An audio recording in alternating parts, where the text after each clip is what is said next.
Hey everyone, and welcome back to the Sports Lab. Today we're putting on our lab coats to break down one of the most bewildering and brilliant athletes in modern sports. The boxer, the ghost, the man they call the Matrix, Vasiliy Lomachenko. Have you ever wondered what it would be like to fight an opponent who seems to operate on a different plane of existence? Someone who isn't where you think he is, who attacks from where you think he can't be? That's the puzzle Lomachenko has presented to nearly every opponent he's ever faced. Before we get into the analysis, if you're a fan of the in-depth side of sports, please hit that like and subscribe button. It helps us continue bringing these stories to you, and we want to hear from you. Leave a comment below with a game or play you think we should break down next. All right, let's get into the game film. When you hear the nickname The Matrix, your mind probably jumps to the image of Keanu Reeves as Neo, bending backward to dodge bullets in slow motion. And in a way, that's what it looks like when you watch Lomachenko's highlight reels. Punches seem to fly right past his head as he dips and weaves, only to reappear at his opponent's side, unleashing a flurry of unanswered shots. But that nickname, while catchy, can also be a little misleading. It implies that his gift is purely reactive, an impossible god-tier level of reflexes and speed. The common belief is that he sees punches in slow motion and simply gets out of the way. But the truth, the secret sauce to his entire game, is far more complex and, frankly, far more intelligent than that. The Matrix isn't about dodging bullets, it's about knowing where the shooter is going to be standing before they even pull the trigger. Lomachenko's genius isn't reactive, it's proactive. He has built a system of movement, a complex algorithm of footwork that puts him in strategically dominant positions before the action even happens. He's not just moving his head to slip a punch you've thrown. His feet have already taken him out of the line of fire while simultaneously putting him in position to land his own. What you perceive as blinding speed is more often the result of incredible efficiency and geometric precision. He takes 2 or 3 small calculated steps that cover more strategic ground than an opponent's one large explosive lunge. He's playing chess while his opponents are playing checkers. He's not just a ghost in the machine, he is the architect of the entire system. This concept of proactive positioning is the absolute foundation of everything we're going to talk about today. You have to shift your perspective from watching his hands or his head to watching his feet. His feet tell the real story. They are the engine that runs the entire operation. He uses them to create angles, and these angles are everything. An angle, in boxing terms, is a position where you can hit your opponent, but your opponent cannot hit you back cleanly. Imagine you're standing face-to-face with someone. That's a 50-50 engagement. Now imagine you could magically teleport to their side, perpendicular to them. You can now hit their head and body with impunity, while they have to complete a full turn just to face you. By the time they've turned, you're gone, or you've already landed 3 shots. Lomachenko doesn't teleport, but what he does is the next best thing. He uses a series of pivots, hops, and subtle shifts to achieve that dominant angle over and over again. A perfect fight to see this in action is his bout against Roman Rocky Martinez. Martinez was a tough, seasoned, 3-time world champion. He was nobody's fool. But throughout the fight, you can see the confusion mounting on his face. In the 5th round, you can witness the system in its most terrifyingly beautiful form. Lomachenko is in his southpaw stance, Martinez in orthodox. Watch Lomachenko's lead right foot. It's almost always on the outside of Martinez's lead left foot. This is a foundational advantage we'll break down later, but for now just watch it. Lomachenko feints a jab and Martinez bites, throwing a counter right hand. Now a normal fighter might slip the punch and stay in the pocket, or pull straight back to reset. Lomachenko does neither. As Martinez commits his weight forward for the punch, Lomachenko takes a small diagonal step to his own right, around Martinez's lead foot. He's not just moving away from the punch, he's circling toward Martinez's back. Martinez's punch misses, and he's now overextended and off balance. For a split second, Martinez is facing where Lomachenko was, not where he is. And in that split second, Lomachenko lands a sharp left uppercut, followed by a crushing right hook. Martinez goes down and doesn't get up. The knockout was spectacular, but the counter-argument that it was just a display of raw speed and power misses the point entirely. The knockout was simply the final line of code in a program that his feet started writing 3 seconds earlier. It was the geometric solution to a problem he himself created. This is the crucial counter-argument to the common perception of Lomachenko. People see the result, the dazzling combination, the opponent on the canvas, and attribute it to pure athleticism. But that's a fundamental misreading of the evidence. The brilliance isn't in the punches themselves, but in the silent, methodical footwork that makes those punches possible. He places his opponents in a state of constant defensive crisis. They are so busy trying to solve the problem of his location that they become completely vulnerable to his offense. It's a mental exhaustion as much as a physical one. Fighting him is like trying to hit a shadow that punches back. This digital ghost effect isn't magic. It's a meticulously crafted system of movement that we are going to deconstruct, piece by piece. So, how does a fighter even begin to build such a complex, proactive system? You can't just decide to do it. It requires a foundation so deep, so vast, that the movements and reads become utterly subconscious. And that's where we find the key to understanding Vasiliy Lomachenko, his almost mythical amateur career. When you look at the numbers, they almost seem like a typo. His official amateur record stands at 396 wins and a single loss, a loss he avenged twice. Let that sink in for a moment. Most professional world champions are considered to have had extensive amateur careers if they competed in 80, maybe 100 fights. Lomachenko had nearly 400. He spent more time competing as an amateur than many Hall of Fame professionals spend in their entire paid careers. This is where the idea of the digital ghost really gets its origin story. His amateur career wasn't just a long apprenticeship. It was the programming phase for a human supercomputer. Think of it like a machine learning algorithm. To teach an AI to recognize a cat, you feed it millions of pictures of cats from every conceivable angle. Over time, the AI builds a predictive model so effective that it can identify a cat it has never seen before, instantly. Now, apply that to boxing. For over a decade, Lomachenko was fed data. Every opponent, every sparring partner, every style, every feint, every jab, every defensive twitch, it was all data. He wasn't just learning how to fight. His brain was cataloging human movement and reaction under the specific stress of one-on-one combat. What does a fighter from the Cuban school do when you feint a jab to the body? There's a slight draw, P of the left shoulder. He's seen it 1,000 times. What is the subtle weight shift an aggressive Russian power puncher makes a millisecond?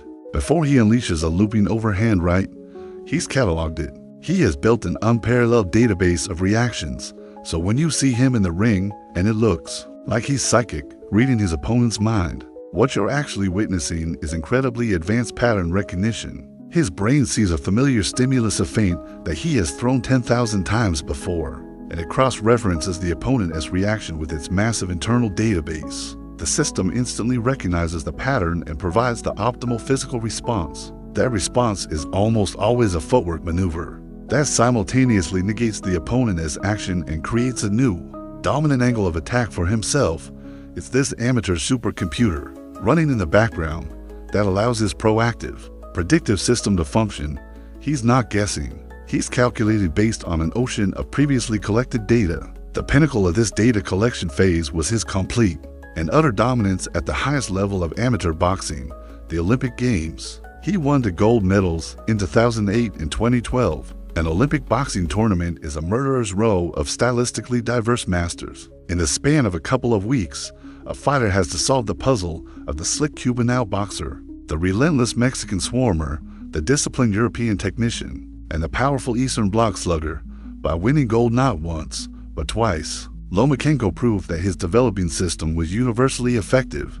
He had downloaded the solutions to every major stylistic archetype in the sport.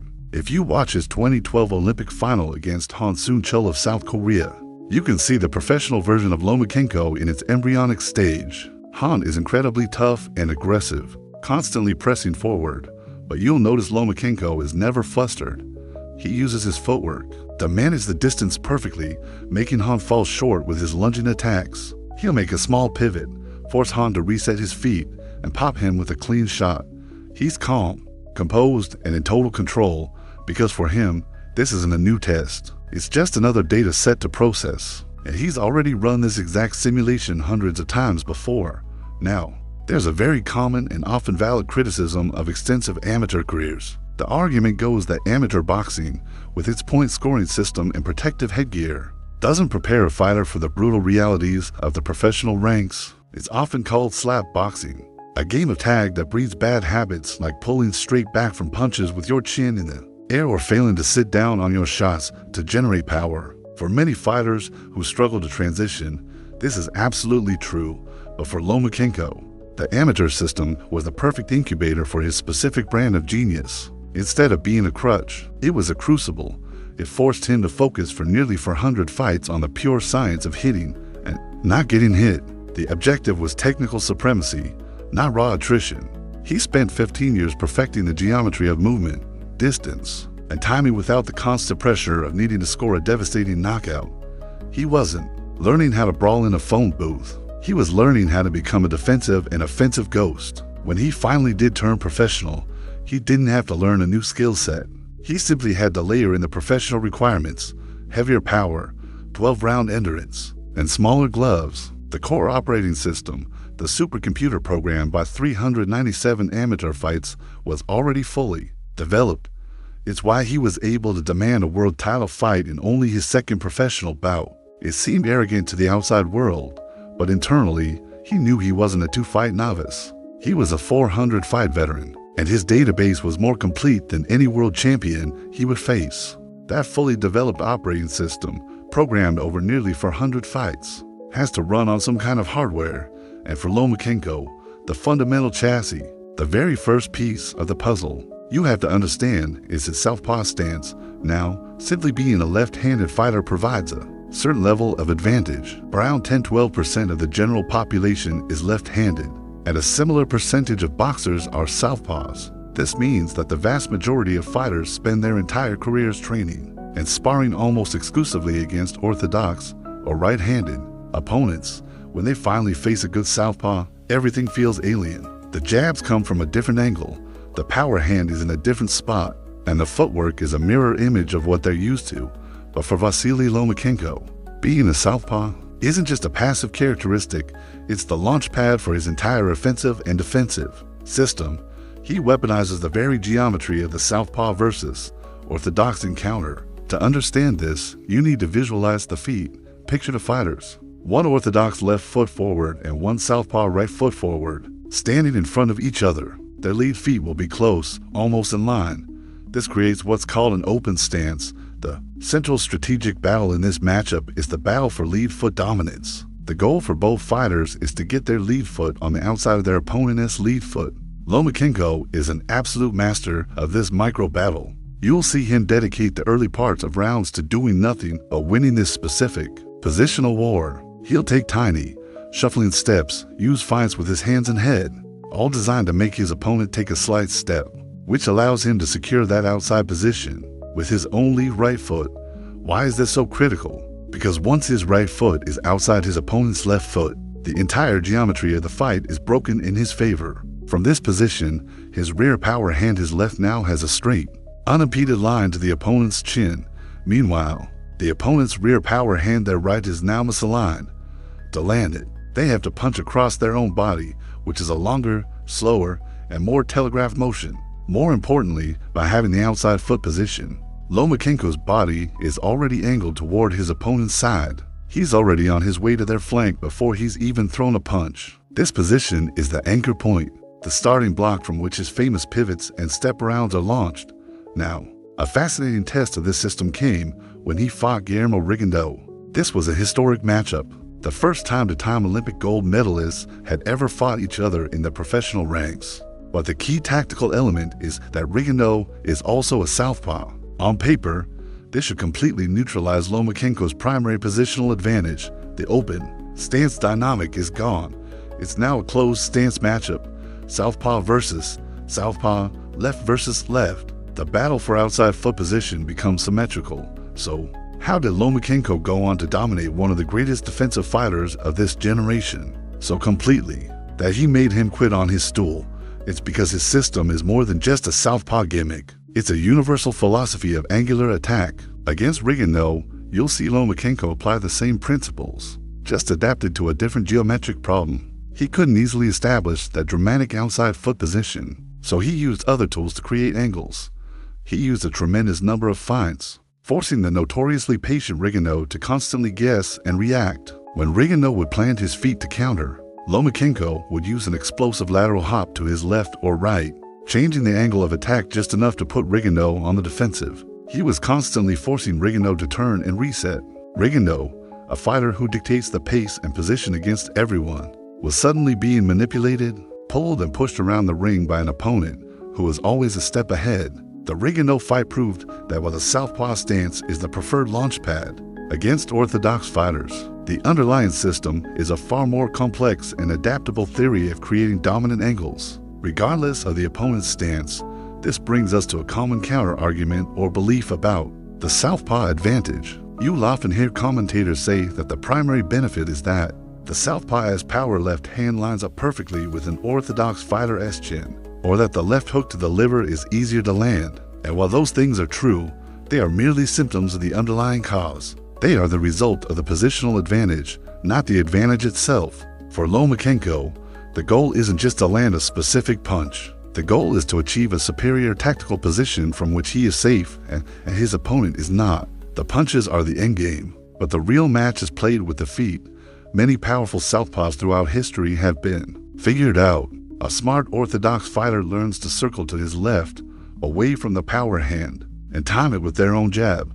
But you can't just circle away from Lomachenko. If you circle, he cuts you off. If you stand still, he pivots around you. If you come forward, he steps to the side and counters. He's not just exploiting a natural advantage of the stance, he has built a dynamic, multi-layered system on top of it.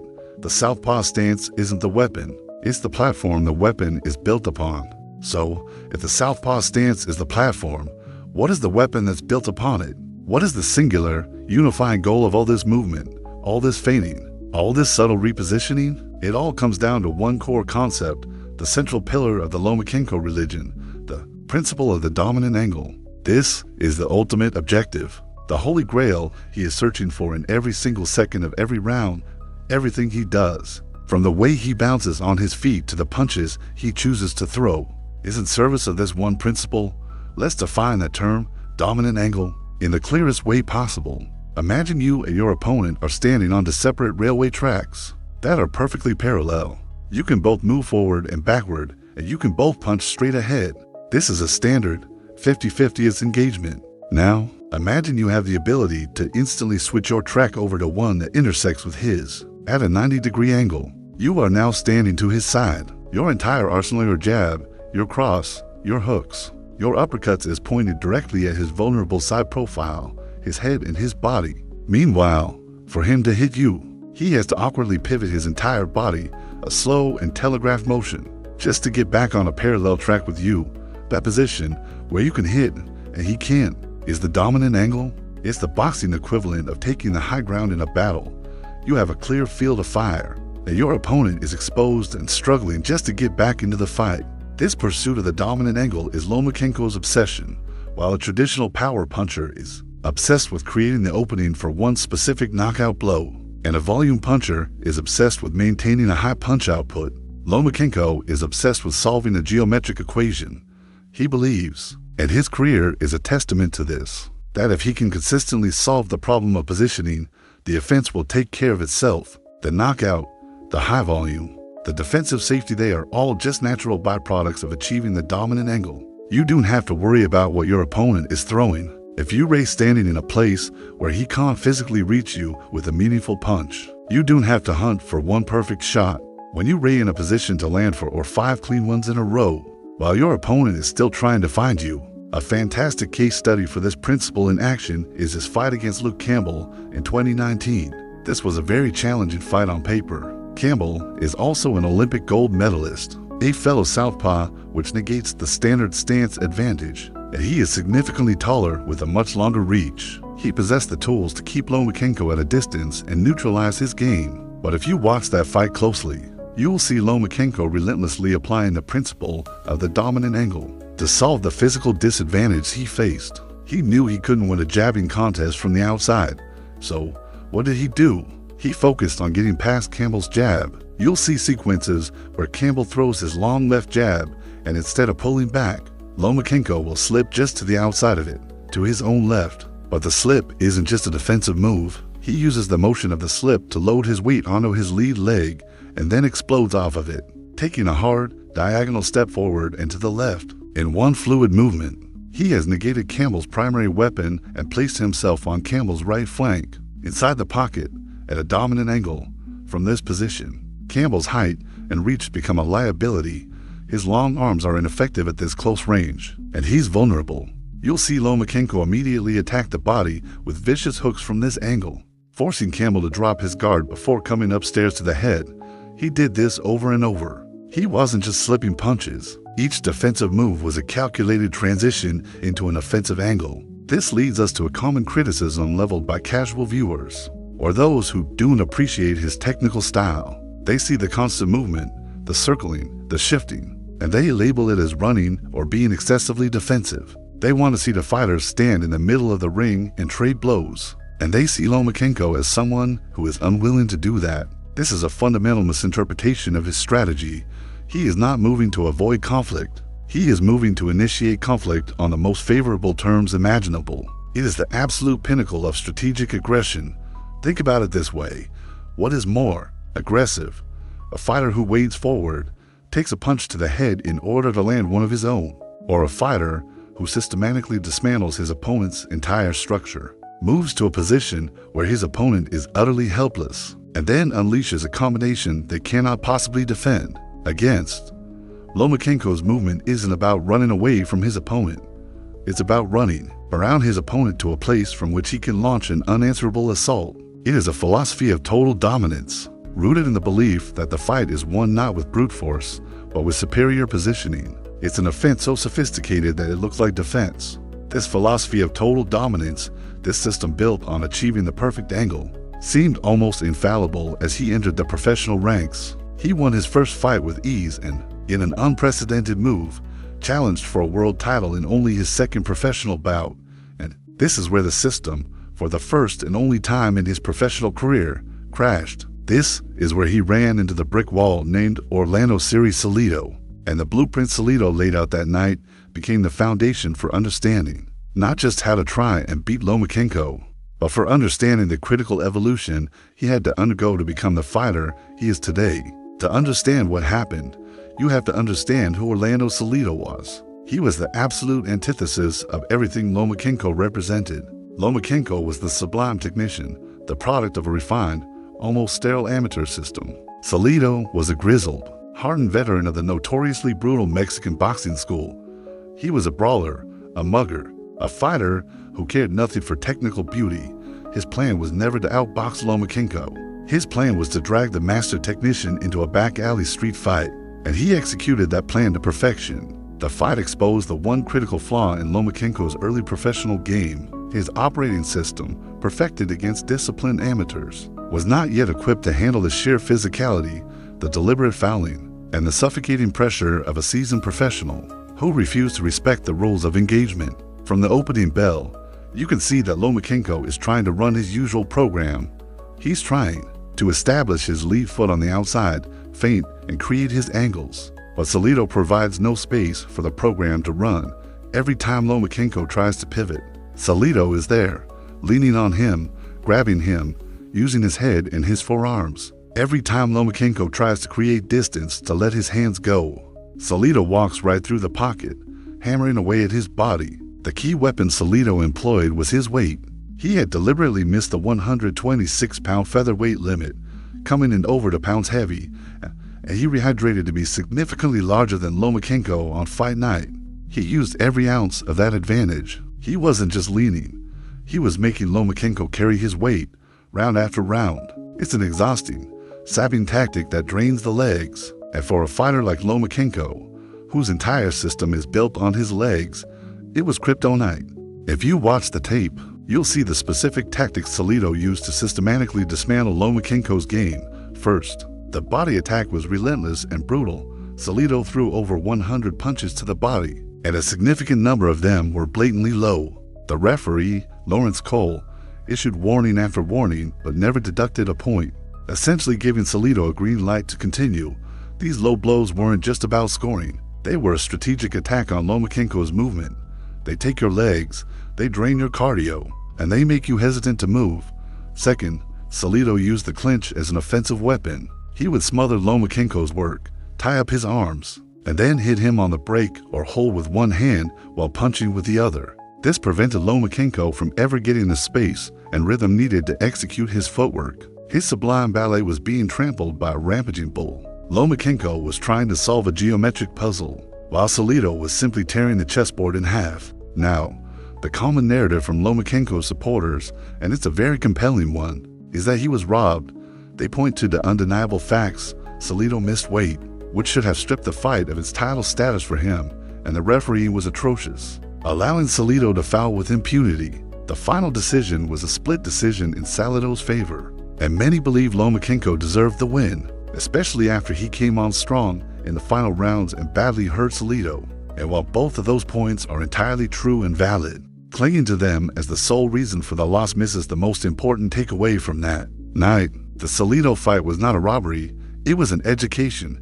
It was the most brutal, humbling, and ultimately necessary lesson of his entire career. He learned that his amateur system was incomplete. He learned that in the professional ranks, technical superiority can be negated by roughhousing and physicality. He also made a critical tactical error. He spent the first 6 or 7 rounds of the fight in data download mode. Just as we discussed earlier, he was observing, analyzing, trying to solve the puzzle, but this wasn't an amateur bout where you can afford to give away rounds to gather information. By the time he realized he had to abandon his primary game plan and simply stand his ground and fight back, which he did brilliantly in the championship rounds, it was too late to claw back the early deficit on the scorecards. This loss forced him to evolve.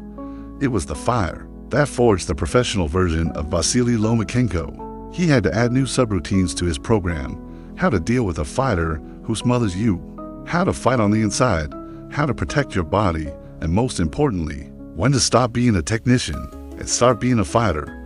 That loss was the final and most important data download of his career. That data download from the Salido loss was processed immediately. The system was updated, the patches were installed, and the next version of the software was ready to run. And in his very next fight, his third professional bout, he faced another monumental challenge: Gary Russell Jr., a fighter with perhaps the fastest hands in the entire sport. This was for the same WBO featherweight title he had failed to win against Salido, and it was in this fight that the world got to see the crown jewel of his evolved system, his most iconic and devastating maneuver, the signature pivot. If the dominant angle is the principle, the pivot is its most beautiful and brutal application. You've seen it on the highlight reels 100 times. It's the move that leaves opponents looking utterly lost, spinning around in confusion as punches rain down on them from a direction they can't comprehend. It's the move that truly embodies the nickname The Matrix, because it looks like he is momentarily deleting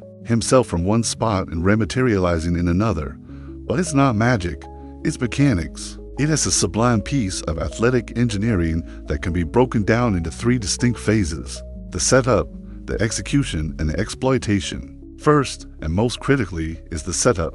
The pivot doesn't just happen in a vacuum. Lomachenko has to create the perfect conditions for it. This phase is all about baiting a trap. Remember our discussion of lead foot dominance? It starts there. You will see him work tirelessly to get his lead right foot to the outside of his opponent's lead left foot. Once that anchor is in place, he'll begin to probe. He'll use a feint, maybe a flicker of a jab or a slight dip of his head, something to occupy his opponent's vision and mind. The goal of this bait is to draw a reaction. He needs his opponent to commit their weight, even just slightly, onto their front foot. He needs them to believe an attack is coming so that they either brace for impact or prepare to launch a counter of their own. He is essentially inviting them to step onto a trap. The second phase is the execution. This is the pivot itself. The very instant his opponent takes the bait and shifts their weight forward, the trap is sprung. Lomachenko shifts his own weight onto his lead right foot, which now acts as the fulcrum, the center point of the rotation. Then, in one explosive, fluid motion, he swings his rear left leg around in a wide, sweeping arc. It is a move that comes directly from the dance training his father forced him to do as a child. As he's swinging his lower body, you'll often see him use his lead right hand or forearm to gently push or guide his opponent's shoulder. This isn't a punch, it's a frame. It helps him maintain the perfect distance and subtly helps turn his opponent, almost like a matador guiding a bull, Finally, we have phase 3, the exploitation. He lands from the pivot already in a perfectly balanced, loaded punching stance, now positioned at his opponent's side or even slightly behind them. For a moment, his opponent is utterly defenseless. Their feet are out of position, their body is square, they are blind to his location, and they are in the middle of a desperate turn to try and find him. This is the moment of tactical checkmate, and this is when Lomachenko unleashes a blistering 3 or 4 punch combination to the head and body with absolutely zero fear of being hit in return. The opponent's only priority is to survive and turn, not to counterpunch, against Gary Russell Jr. This sequence was on display all night long. Russell's whole game is built on his hand speed advantage. He's used to beating everyone to the punch, but Lomachenko decided not to play that game. He made Russell's speed completely irrelevant by negating his position in the 7th round. There's a perfect example. You'll see Lomachenko methodically gain the outside foot position. He finds a jab, and Russell, an aggressive fighter, bites down and prepares to throw a counter hook. As Russell loads up, Lomachenko executes the pivot. He dips and spins, and in a flash, he's on Russell's flank. Russell is left punching at thin air, his momentum carrying him forward into empty space. Before he can even process what's happened, Lomachenko drills him with a right hook to the body and a straight left to the head. He didn't outspeed the faster man, he outsmarted him. He used geometry to beat velocity. Now, because of its effectiveness, there's a common belief that the pivot is some kind of unstoppable cheat code. But it's crucial to understand that it's not a singular, magical move that he can do anytime he wants. It's a dynamic sequence that relies on a call and response. It needs an opponent who is willing to engage and take the bait, a fighter who refuses to commit, who stays disciplined with their own footwork and keeps circling away. Can make it much more difficult for Lomachenko to set the trap. You saw this in the Teofimo-Lopez fight, where Lopez used his size and a disciplined, powerful jab to control the range and often keep Lomachenko from getting close enough to establish the anchor point for the pivot. It's not an invincible weapon, but against an opponent who relies on aggression or who can be lulled into a predictable reaction, it is the most devastating tool in all of modern boxing.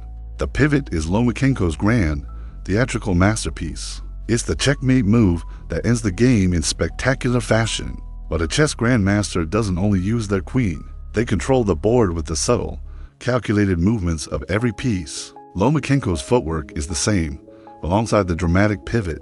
He has a full arsenal of other movements designed to solve different tactical problems. One of the most important, and perhaps underrated, of these is the lateral hop.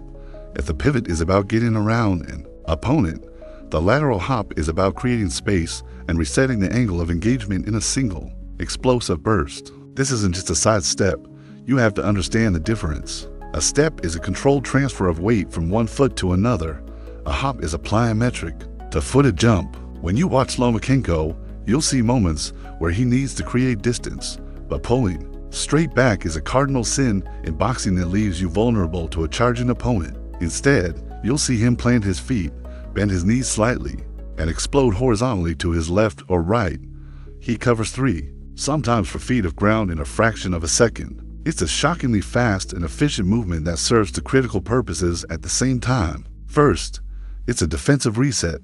It's his emergency escape hatch. If an opponent manages to close the distance and pin him against the ropes, or if he finds himself on the losing end of an exchange in the pocket, the lateral hop is his get-out-of-jail-free card.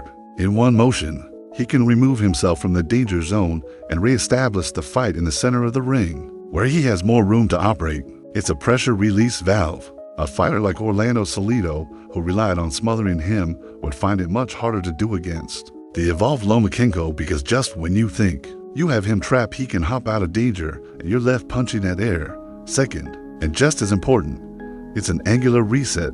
He doesn't just hop away. He lands in a new position at a new angle to his opponent.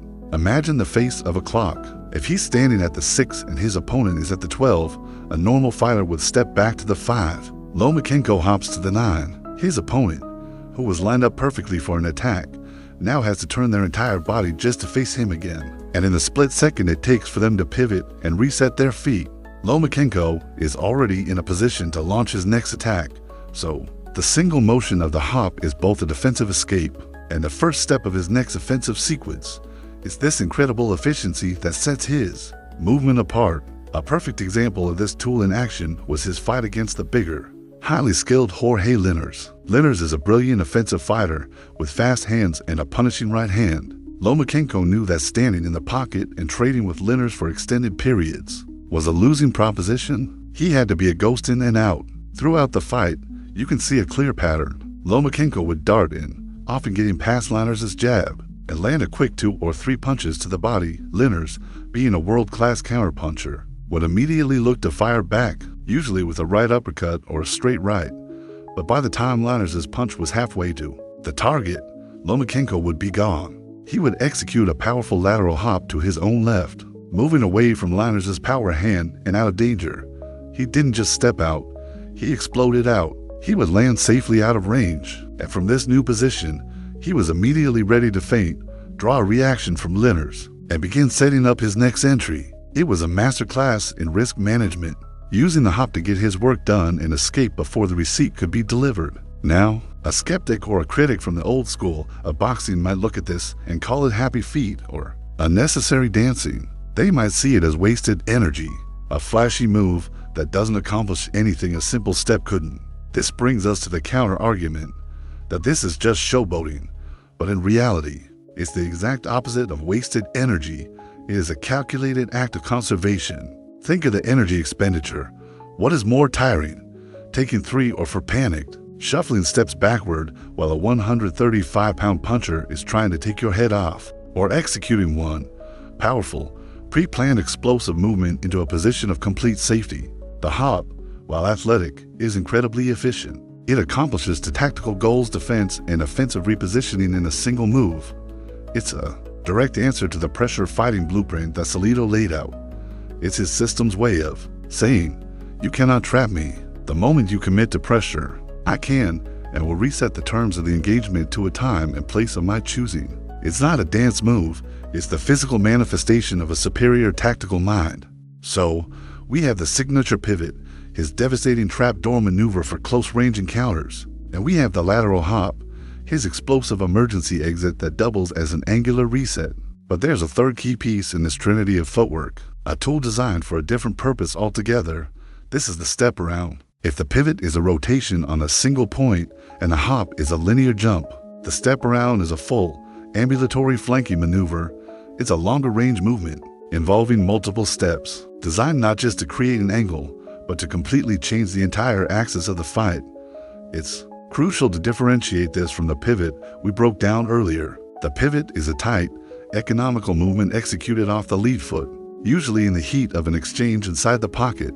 It's a lightning-fast reaction to an opponent's commitment. The step around is more of a strategic, proactive maneuver. It happens from a greater distance and takes more time to complete. You'll see Lomachenko use feints to momentarily freeze his opponent, to make them pause and wonder what's coming, and in that manufactured moment of hesitation, he doesn't step in. He begins to circle. He'll take 2, 3, sometimes for quick, deliberate steps in a wide arc, effectively walking around his opponent to their blind side, while the pivot might achieve a 90-degree angle. A well-executed step around can get him to 180 degrees almost directly behind his opponent. The purpose of this move is twofold. On a physical level, it is the ultimate expression of positional dominance. It forces his opponent to make a complete, often clumsy, turn just to find him. It's disorienting and leaves them incredibly vulnerable. But on a psychological level, it is utterly demoralizing. It's a statement of intellectual and athletic superiority. It tells the opponent, not only am I faster than you, but I'm thinking on a level you can't comprehend. I can get to your back whenever I choose. You'll even see him execute a step around and then pause for a beat before attacking, letting the opponent feel that helplessness. It's a form of mental warfare, breaking their will by showing them how easily he can outmaneuver them. The perfect laboratory to study the devastating effects of the step around is his fight against Nicholas Walters. Coming into that fight, Walters was an undefeated knockout artist from Jamaica. Nicknamed the Axeman, he was feared for his one-punch power and was seen by many as the man who could finally walk Lomachenko down and land a game-changing shot. Walters' plan was simple: plant his feet, wait for Lomachenko to come to him, and unload a massive counter. This flat-footed, stationary approach was a fatal error, as it created the perfect environment for the step around to work. Throughout the fight, You can see Walters standing in the center of the ring like a statue, waiting for his moment. Lomachenko simply refused to give it to him. Instead of engaging head-on, Lomachenko would feint, get Walters to brace for an attack, and then just walk around him. He'd take the quick steps to his right, forcing the flat-footed Walters to make a slow, lumbering turn. Before Walters could get set, Lomachenko would have already landed a quick jab and was on the move again. He was effectively lapping him in the middle of the ring. The culmination of this came at the end of the 7th round. Lomachenko executed a flawless step around into a dominant angle on Walters' side, and then unleashed a blistering combination. That snapped Walters' head back. The bell rang, and as Walters walked back to his corner, you can see the look of complete and utter bewilderment on his face. He had no answers. He had been so thoroughly outthought and outmaneuvered that he felt helpless. He famously quit on his stool before the next round, a move that stunned the boxing world. He wasn't physically beaten to a pulp, but he was mentally broken by the unsolvable puzzle of the step around. Naturally, this type of movement draws the same old criticism from some corners, that it is just running or circling, but this again misreads the intent entirely. There is a massive difference between aimless circling and a purposeful step around. Aimless circling is a defensive tactic. A fighter does it to avoid engagement or kill time. The step around is a predatory, offensive tactic. Think of a shark circling its prey. It's not doing it because it's afraid. It's doing it to find the perfect angle of attack, the moment of maximum vulnerability. That is precisely what Lomachenko is doing. Every single step in that arc is a calculated move designed to improve his offensive position while degrading his opponent's defensive one. He is actively hunting for the blind spot. It is the difference between a retreat and a flanking maneuver in a battle. One is an act of desperation, the other is an act of strategic genius. The step around is not an escape, it is the slow, deliberate, and terrifying arrival of an attack from a direction you never saw coming. We've dissected the 3 pillars of his movement: the close-range pivot, the long-range step around, and the explosive lateral hop. These are the spectacular physical maneuvers that create the dominant angles.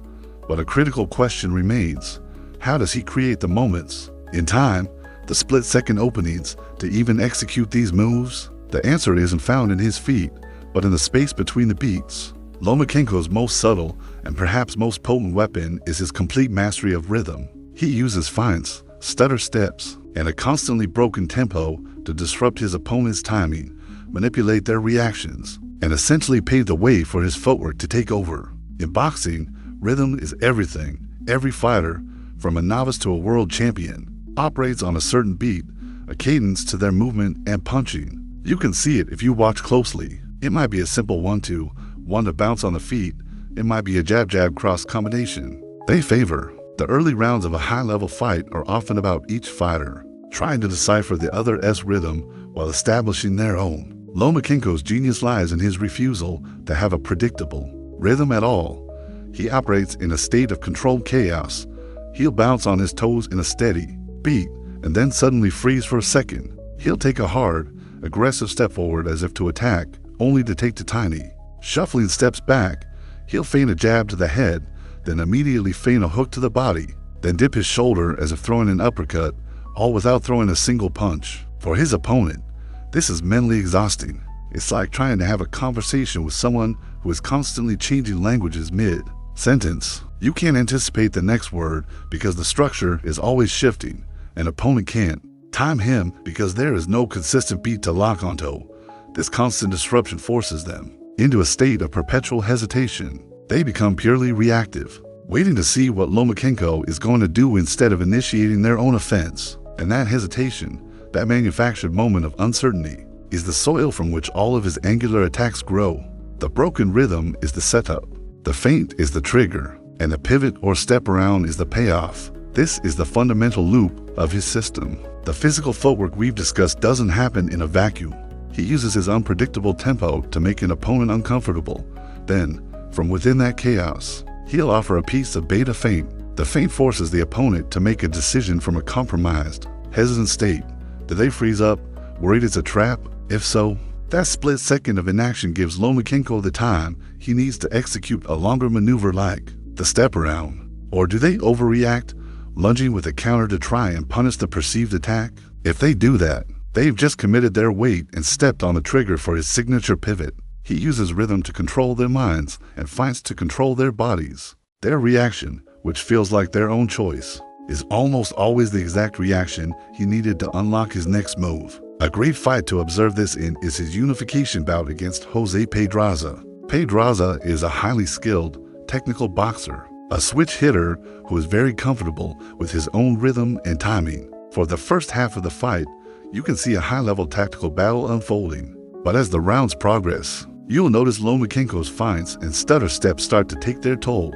He's constantly showing Pedraza false images. He'll take a half step forward, prompting Pedraza to brace, and then he'll just glide away. He'll pump his lead hand 3 or 4 times without ever extending the jab. Each one of these feints forces Pedraza's brain to fire and make a calculation that ultimately leads nowhere. This cumulative mental fatigue, this constant disruption of Pedraza's own timing, is what set the table for the 11th round. By that point, Pedraza was so conditioned to hesitate and second guess that when Lomachenko finally did commit to a real assault, he was a fraction of a second too slow to respond, leading to him being dropped twice and utterly dominated in the round.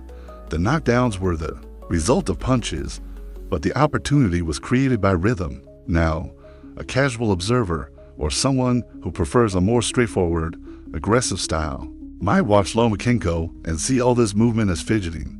They might say, "Stop all that dancing around and just throw punches." This is the counter argument, that it's all just wasted, nervous energy, but that perspective misses the deep intellectual process at play.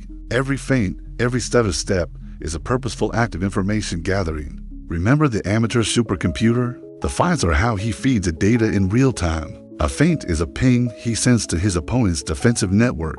He's asking a question: what will you do if I show you this? The opponent's reaction, be it a flinch, a parry, a step back, or a counter, is the answer. That data is instantly processed, telling him which traps are likely to work and which angles will be open. It's not nervous energy.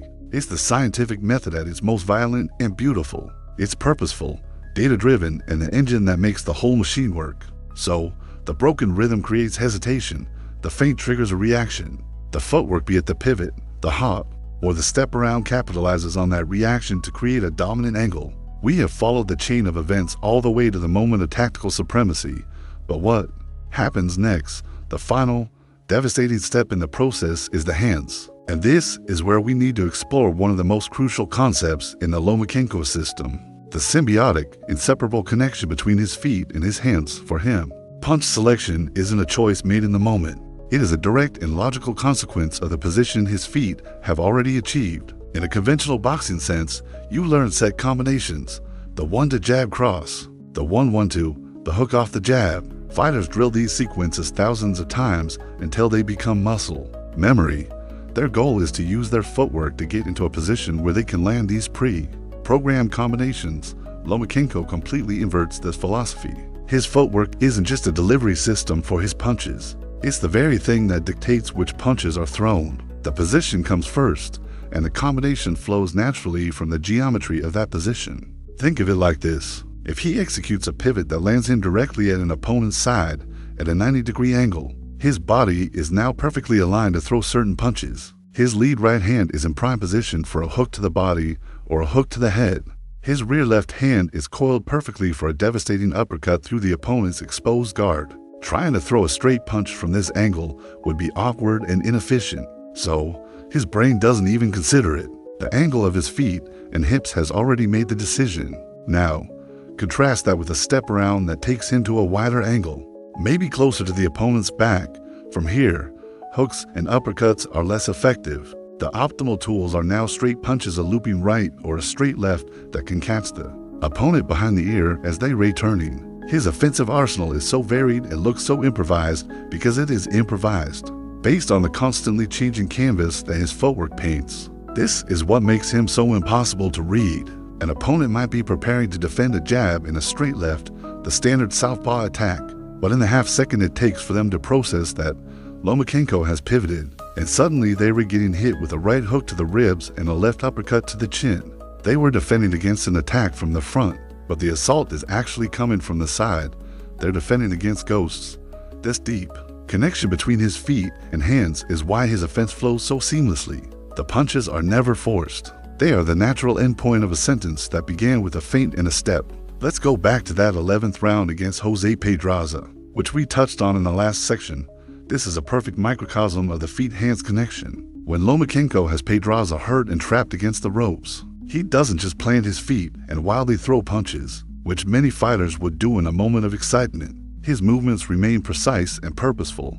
You'll see him take a small, but absolutely critical, step to his left. This single step shifts his angle of attack from directly in front of Pedraza to his outer flank. This is the key. From this new position, his right hook now has a completely clear lane to Pedraza's body, around his elbow. He digs a vicious hook in. That punch forces Pedraza's elbow to come up slightly to defend, which in turn opens a tiny corridor up the middle. Lomachenko's supercomputer instantly recognizes this new opening, and the next punch is a left uppercut straight through that corridor. The combination wasn't just a flurry of random violence. It was a cascading sequence of opportunities, each one created by the last, and all of it made possible by that first small step that created the initial dominant angle. Pedraza went down not just from the power, but from the sheer volume of unanswered, surgically placed shots that he was positionally incapable of defending. This brings us to a fascinating counter-argument against traditional boxing wisdom, the old maxim.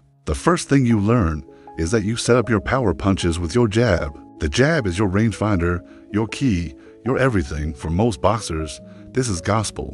But Lomachenko's philosophy is subtly and profoundly different. While he possesses an excellent jab, in his system, it's often his feet that serve the primary function of the jab, his initial stutter. Step or feint is his rangefinder. His pivot is what sets up the power shot. He consistently uses his feet to set up his hands. Where a normal fighter thinks jab, cross, Lomachenko thinks step, hook. It's a fundamental reimagining of how a fence is constructed. For most, footwork is the taxicab that gets you to the location where the fight happens. For Lomachenko, the footwork is the fight. The hands are just there to collect the winnings. We've established the beautiful, symbiotic relationship between Lomachenko's feet and his hands. The feet create the angle, and the hands execute the correct combination for that angle. It's a flawless system, but it relies on one critical assumption, that he can get into the necessary position to make it all work for a fighter who is often smaller than his opponents. This is the first and most dangerous puzzle he has to solve. How do you get past the long, damaging punches of a bigger man to get into your own effective range? This is the art of the entry, and Lomachenko's approach to it is as subtle and intelligent as any other part of his game. For a shorter fighter, the most perilous place in the ring is what's often called the danger zone. This is the space where your opponent, with their longer arms, can hit you with their jab and straight punches, but you are still too far away to land your own. Trying to just bull your way through the zone is a recipe for getting your face tattooed with jabs all night long. A fighter must have a strategy for safely navigating this no man's land. Lomachenko's strategy isn't to charge through it, it's to make it disappear. He does this by using his feints and rhythm to manipulate his opponent into creating the entry path for him. His entire entry is built on a simple but brilliant principle. Don't attack the weapon, attack the moment before and after the weapon is used. He doesn't try to slip past a jab that's already flying at his face.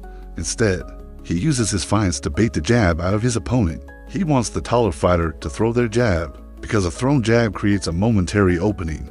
When a fighter extends their lead hand, their shoulder comes forward, their chin is briefly exposed, and most importantly, the lead hand is now occupied and cannot be used to defend. Furthermore, once the punch is thrown, it must be retracted. In that split second of retraction, the opponent's defensive structure is temporarily compromised. Lomachenko has mastered the art of timing his entries to coincide perfectly with these moments of opportunity that the opponent himself provides. It's a multi-stage process. From just outside the danger zone, you'll see him begin his campaign of feints. He'll stomp his lead foot, flicker his lead hand, dip his head. He's probing, asking questions. He's trying to make the taller fighter uncomfortable, to make them feel a need to re-establish control of the distance. The natural way for them to do this is with their jab. Lomachenko's feints are a direct invitation for them to throw it.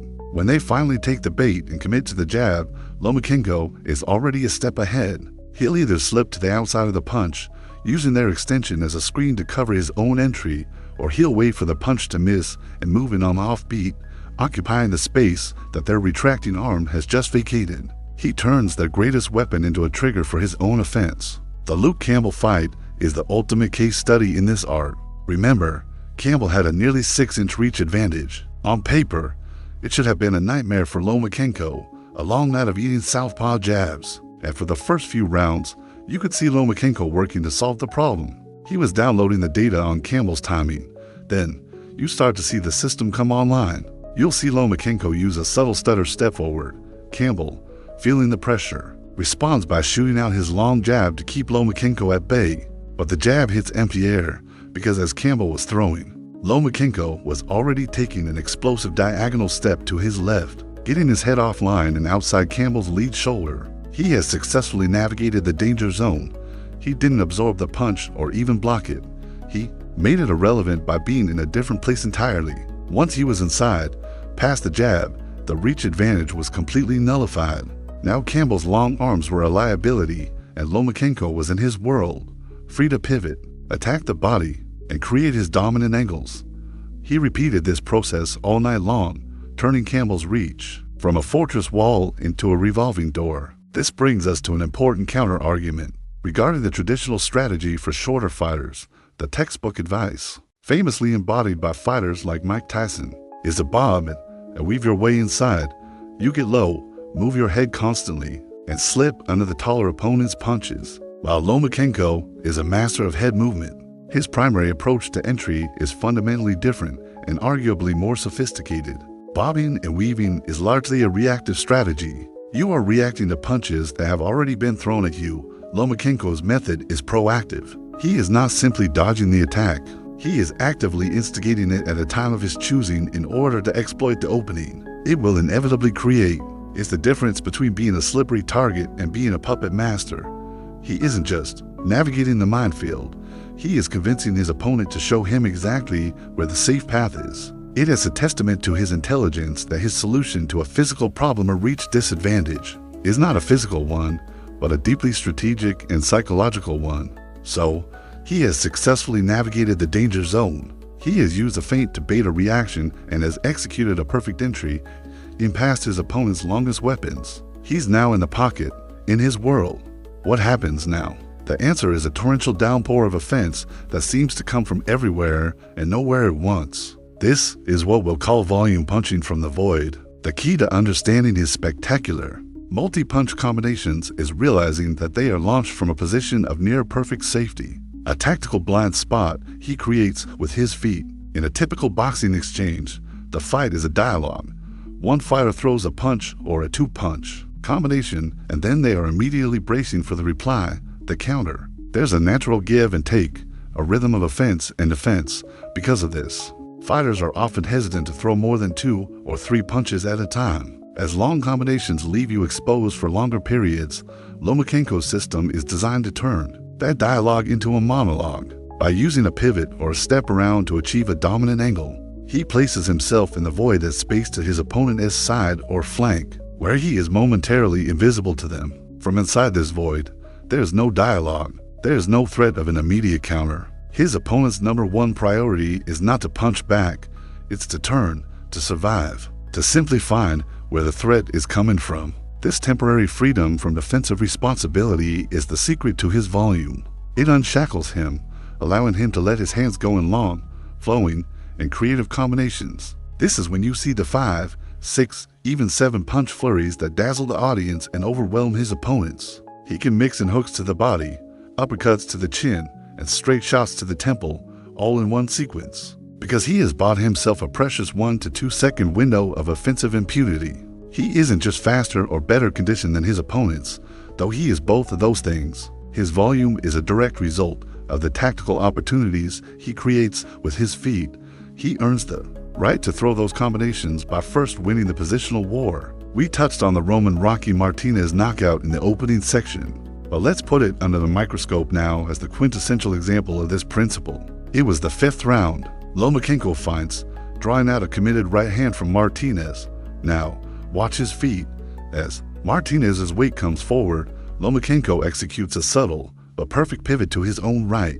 He doesn't spin all the way around him. It's a small, efficient rotation that puts him at about a 45-degree angle to Martinez's side. Martinez's punch sails harmlessly past, and for a crucial second, he is overextended, off balance, and staring into the space where Lomachenko used to be.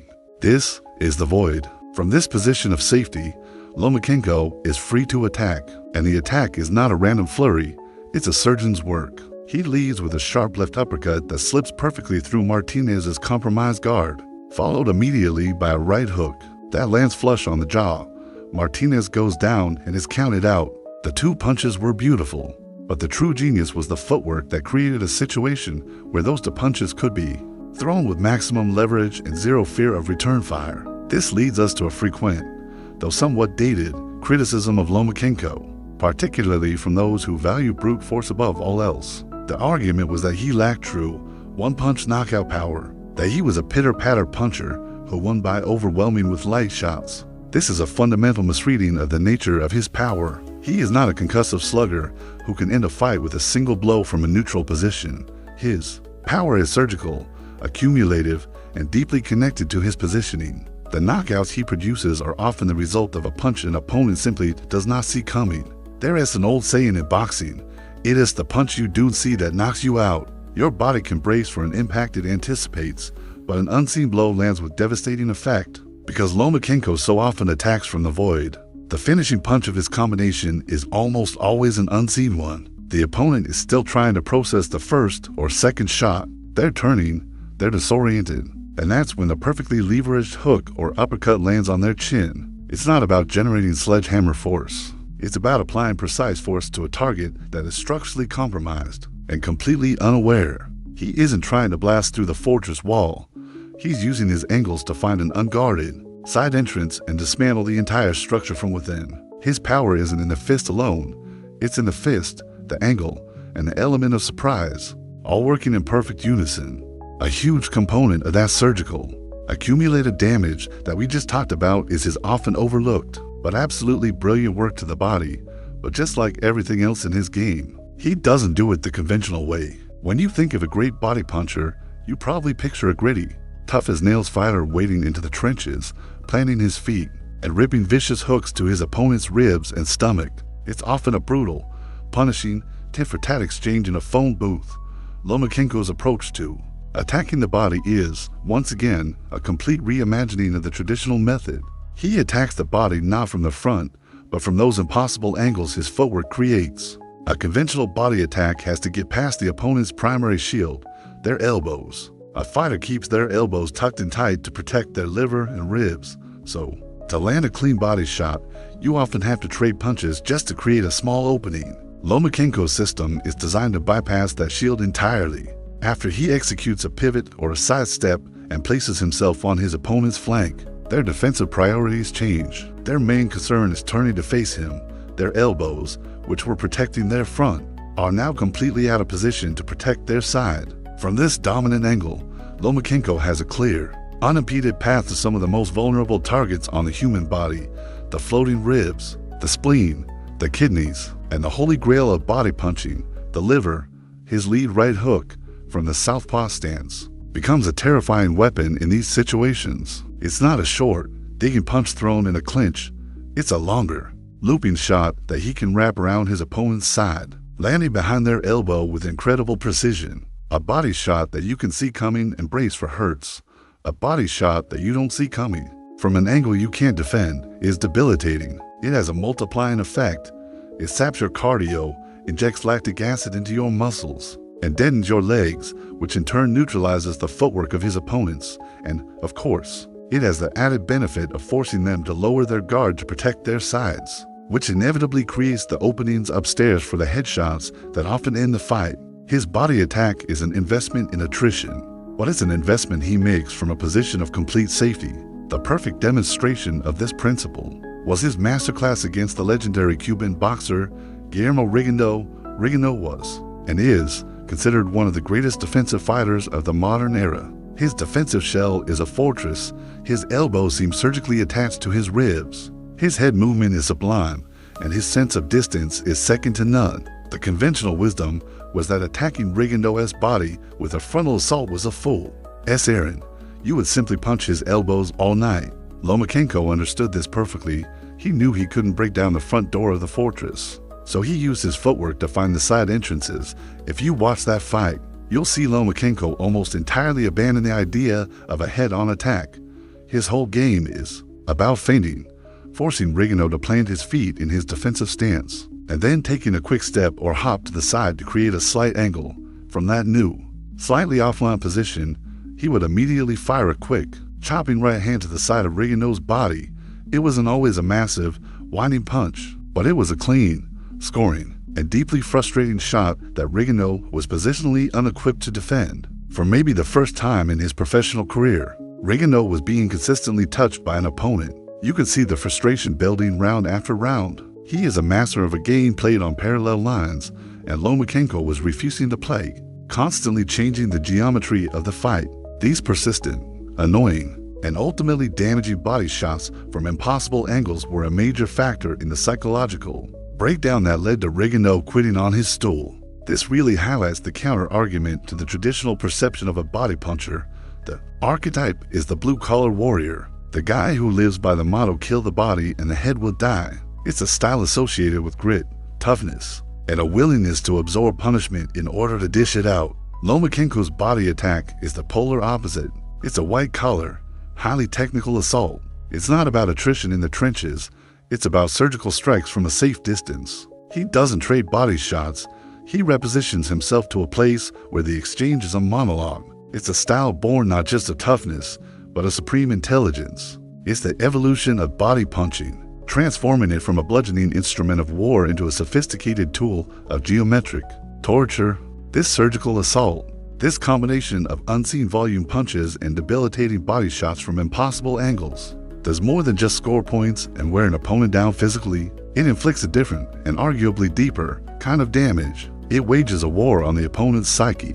The geometric torture we described isn't just a physical experience. It is a profound and demoralizing mental one. And this leads us to one of the most unique and telling statistics in Lomachenko's career: the sheer number of world-class opponents who have voluntarily quit on their stools in the middle of a fight.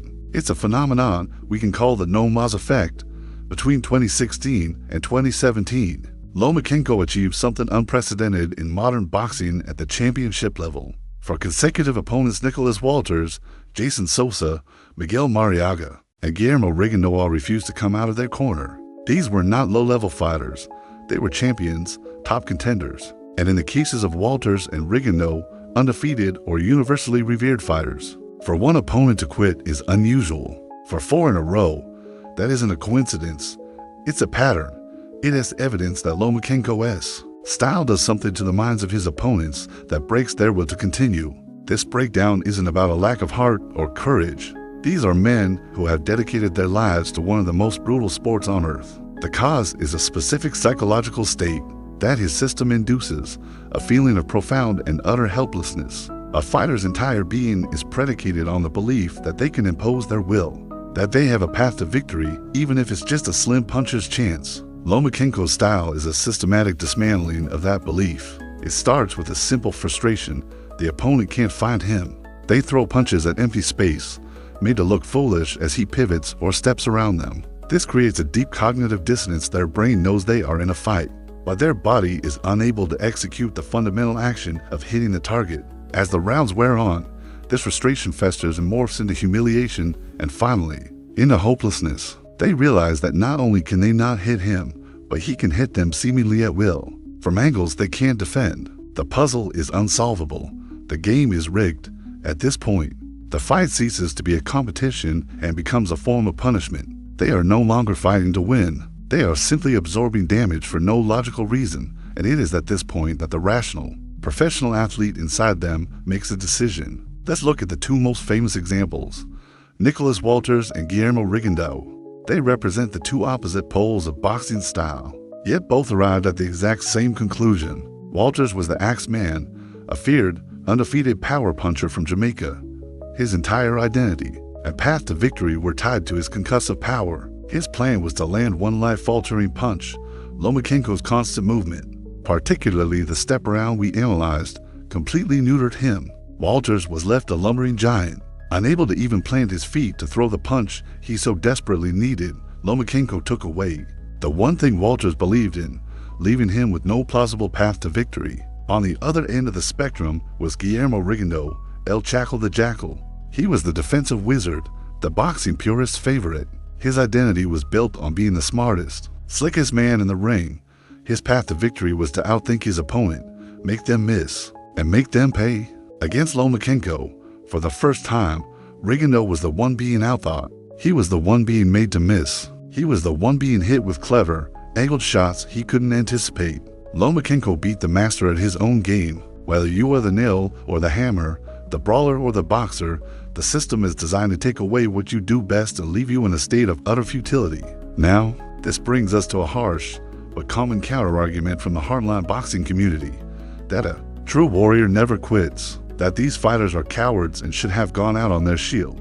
This perspective, while romantic, is deeply simplistic and unfair. It fails to appreciate the rational mind of a professional athlete.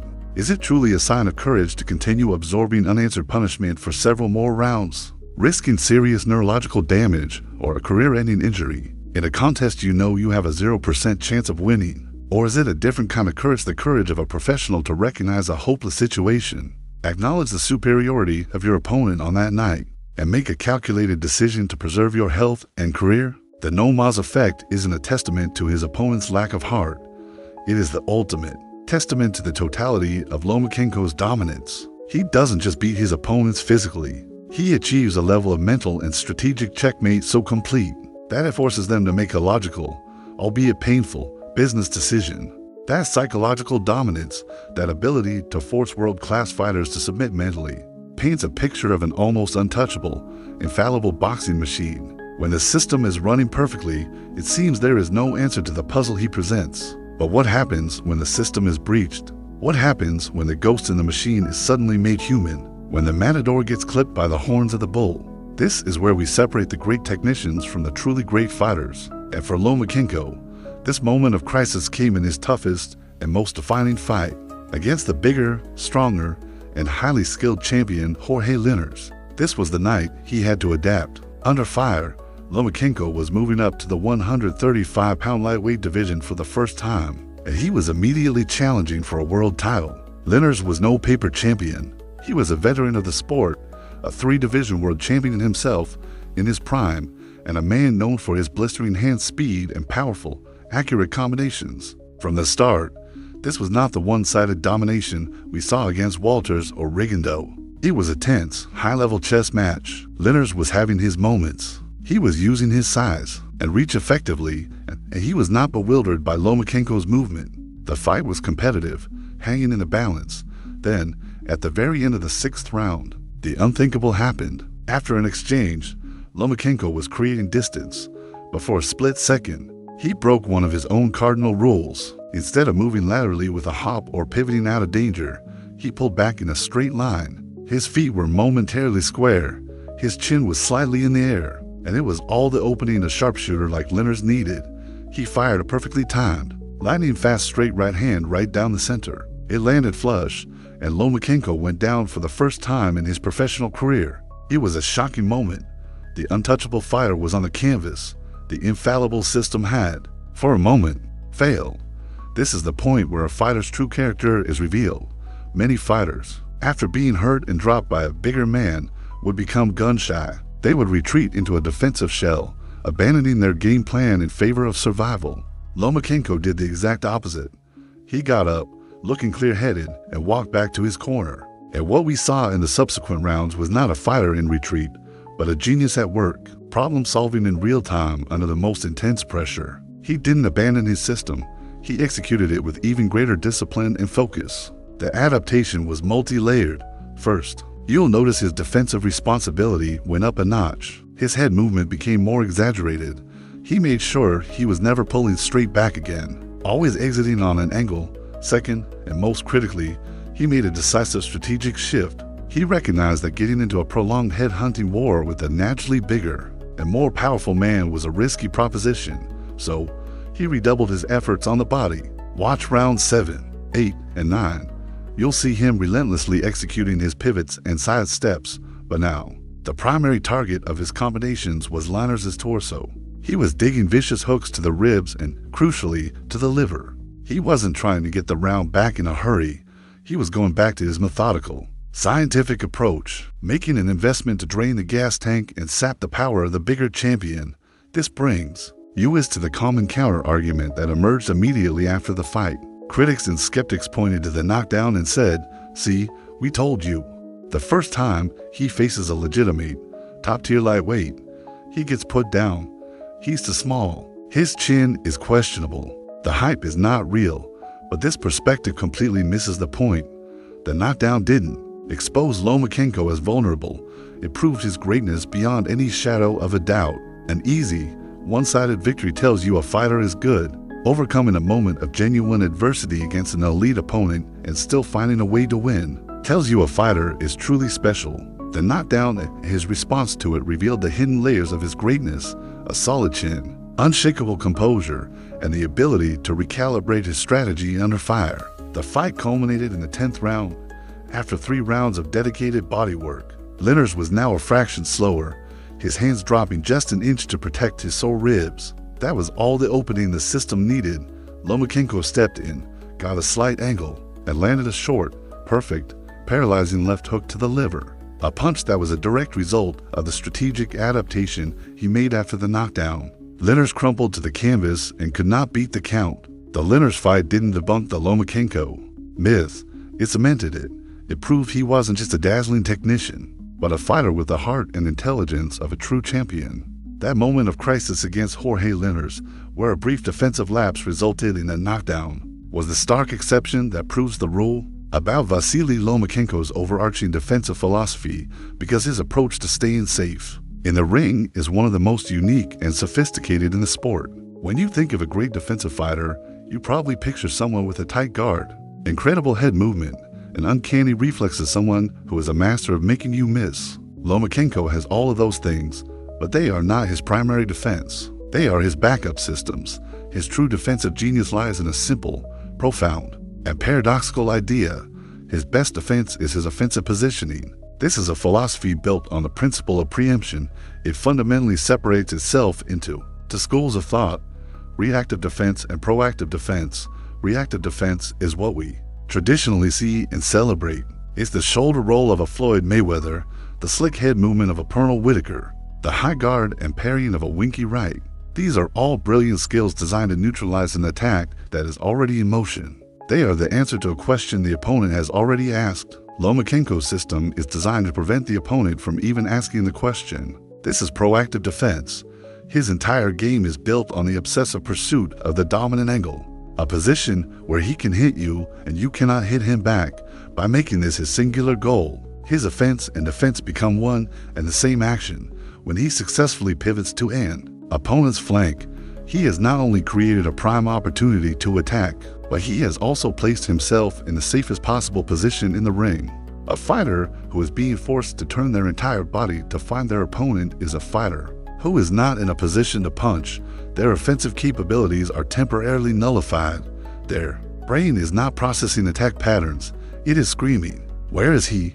Lomachenko's constant, intelligent movement effectively short-circuits his opponent's offensive process. Before it can even begin, he's not just slipping punches. He's dismantling the very platform from which punches are thrown. A flawless exhibition of this concept was his world title victory over Gary Russell Jr. Going into that fight, the central question was how Lomachenko's defense would cope with Russell's legendary hand speed. Russell is an offensive buzzsaw, capable of throwing blistering 4 and 5 punch combinations in the blink of an eye. The logical assumption was that we would see a masterclass of Lomachenko slipping and rolling, trying to weather the storms. But that's not what happened at all. If you watch that fight, you'll see very few of those extended, lightning-fast flurries from Russell. Why? It wasn't because Lomachenko was blocking them. It was because Russell was never given the chance to throw them. Lomachenko's defense in that fight was his feet. He understood that Russell's speed was most effective when he could plant his feet and sit down on his punches. So, Lomachenko made it his mission to ensure Russell was never allowed to get set. Every time Russell would look to establish his base, Lomachenko would execute a small pivot or a sidestep, forcing Russell to adjust. Russell, who wanted to be the hunter, was forced into the role of the hunted, constantly having to track a target that wouldn't stay still. He spent the entire fight a half step behind, turning, resetting, and by the time he was in position to fire, Lomachenko was already gone or was hitting him with a counter. He didn't just defend against Russell's primary weapon. He used his positioning to take the weapon out of his hands. It was a defensive shutout achieved almost entirely through offensive footwork. This brings us to a counter-argument rooted in boxing orthodoxy in every gym in the world. The first thing you learn is protect yourself at all times. A solid defense is built on a high guard, chin down, hands up.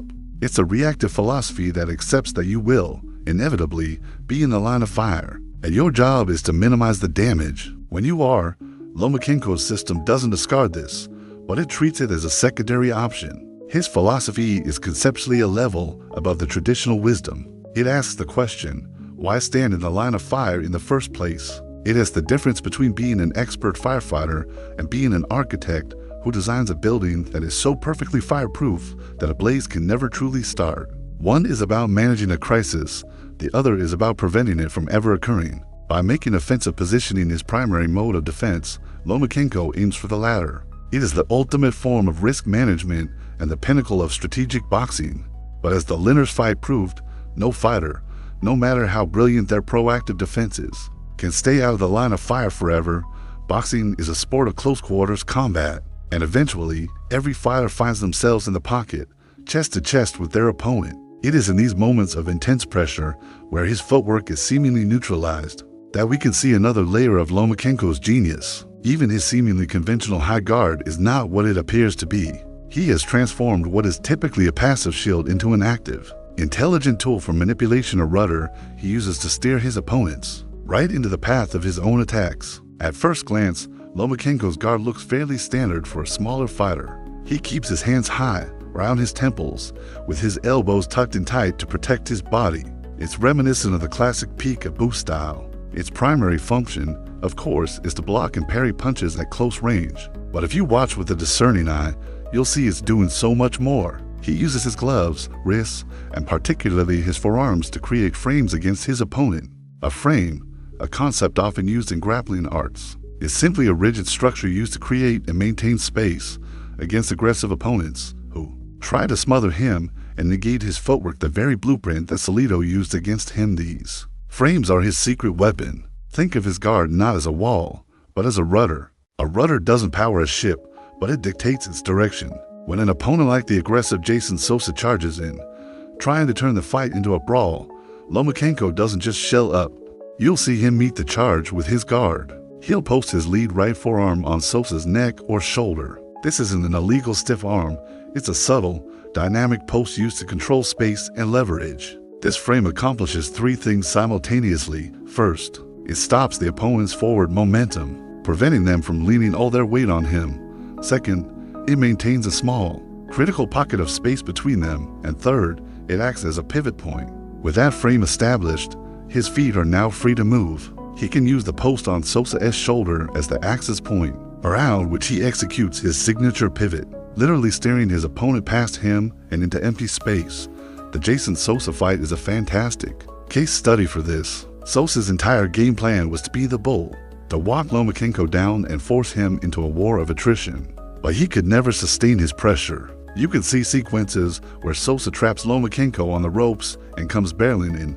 A normal fighter would be in deep trouble, but Lomachenko uses his guard as this rudder. He'll establish his frames, absorb the initial shock of the rush on his arms, and then use that physical connection to manipulate Sosa's position. As Sosa is pushing forward, Lomachenko is already pivoting out to the side, using his forearm to guide Sosa's momentum harmlessly past him. By the time Sosa can reset, Lomachenko is in a dominant angle in the open ring, popping him with clean shots. He turns his opponent's aggression into the very energy that fuels his own escape and counterattack.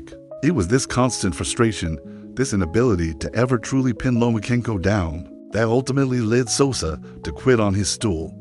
This brings us to a common criticism of the high, peekaboo style guard. Traditionally, it's seen as a somewhat static defense. Fighters who use it can become stationary, relying on head movement and blocking rather than footwork to stay safe. Critics will say it can limit a fighter's vision and offensive creativity, But Lomachenko has completely subverted this stereotype. He has taken the defensive solidity of a high guard and fused it with a system of hypermobile, offensive footwork. He has weaponized a shield. His guard is not a fortress he hides behind. It is an active, tactical tool that is fully integrated with his movement. The frames he creates with his arms only work because his feet are simultaneously executing a pivot or a sidestep. It is a perfect synthesis of upper and lower body mechanics, turning what is normally a last line of defense into the first point of contact for his next offensive setup. This ability to use his guard as an active, manipulative tool is essential against a specific type of opponent, the pressure fighter. But what happens when he faces his stylistic opposite? Not a bull, but another matador. What happens when he is faced with a defensive genius, a pure counterpuncher who refuses to lead and lives to prey on his opponent's aggression? This was the puzzle presented by the great Guillermo Rigondeaux, and Lomachenko's solution to it stands as one of the most brilliant tactical performances in modern boxing history. It was a masterclass in countering the counterpuncher. Fighting a pure counterpuncher is a nightmare. Their entire game is designed to punish your mistakes. They wait patiently for you to commit to an attack, and in that moment of commitment, they exploit the openings you create. If you lunge with a jab, they slip and hit you with a hook. If you throw a big right hand, they pull back and hit you with a straight counter. This dynamic can often lead to incredibly dull fights, tactical staring contests where neither man is willing to lead. The central question going into the Lomachenko-Rigondeaux fight, a historic bout between two-time Olympic gold medalists, was how Lomachenko would solve this problem. How do you attack a man who is waiting for you to attack? The answer: you lead without leading. You attack without attacking. Lomachenko's entire strategy was built on a foundation of what you could call offensive feinting. He understood that a counterpuncher is a creature of reaction. They are coiled springs, wired to respond to specific stimuli. So, Lomachenko's job was not to throw punches, but to provide stimuli. He used a relentless barrage of feints, not just lazy flickers of the glove, but utterly convincing illusions of attack. He would sell a jab with his eyes and a dip of his shoulder. He would stomp his lead foot to mimic an explosive entry. He would shift his weight as if about to unload a power shot. Each of these feints forced the hyper-reactive Rigondeaux to make a decision. If he threw a counter and a ghost, he would be left off balance and vulnerable to a real punch. If he didn't react, he risked the fate being a genuine attack that would land cleanly. This put Rigondeaux in a state of cognitive paralysis. His greatest weapon, his timing and reflexes, was being turned against him. Watch the first few rounds of that fight. It's a cagey affair. But it's Lomachenko who is dictating the terms. He is the one moving, feinting, constantly showing different looks. He is active, but he is not committed. He's gathering data, cataloging Rigondeaux's reactions to each specific feint.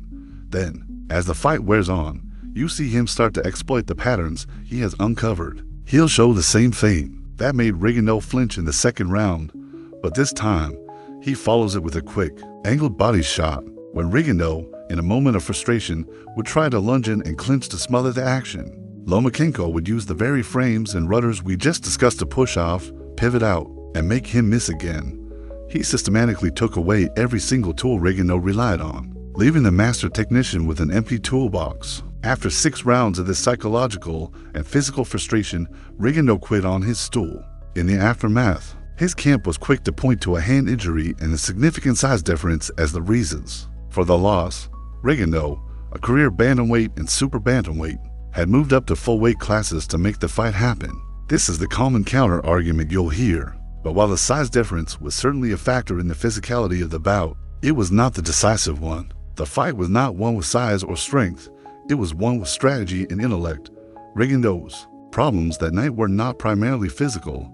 They were stylistic and tactical. His entire system of boxing was predicated on an opponent who would behave in a predictable, orthodox manner. He needed an opponent who would stand in front of him and lead with committed punches that he could time and counter. Lomachenko simply refused to be that opponent. He presented a puzzle that Rigondeaux's operating system had no software to solve. The size difference becomes a convenient excuse that papers over a more profound truth. On that night, one of the most brilliant defensive minds in boxing was completely and utterly outthought.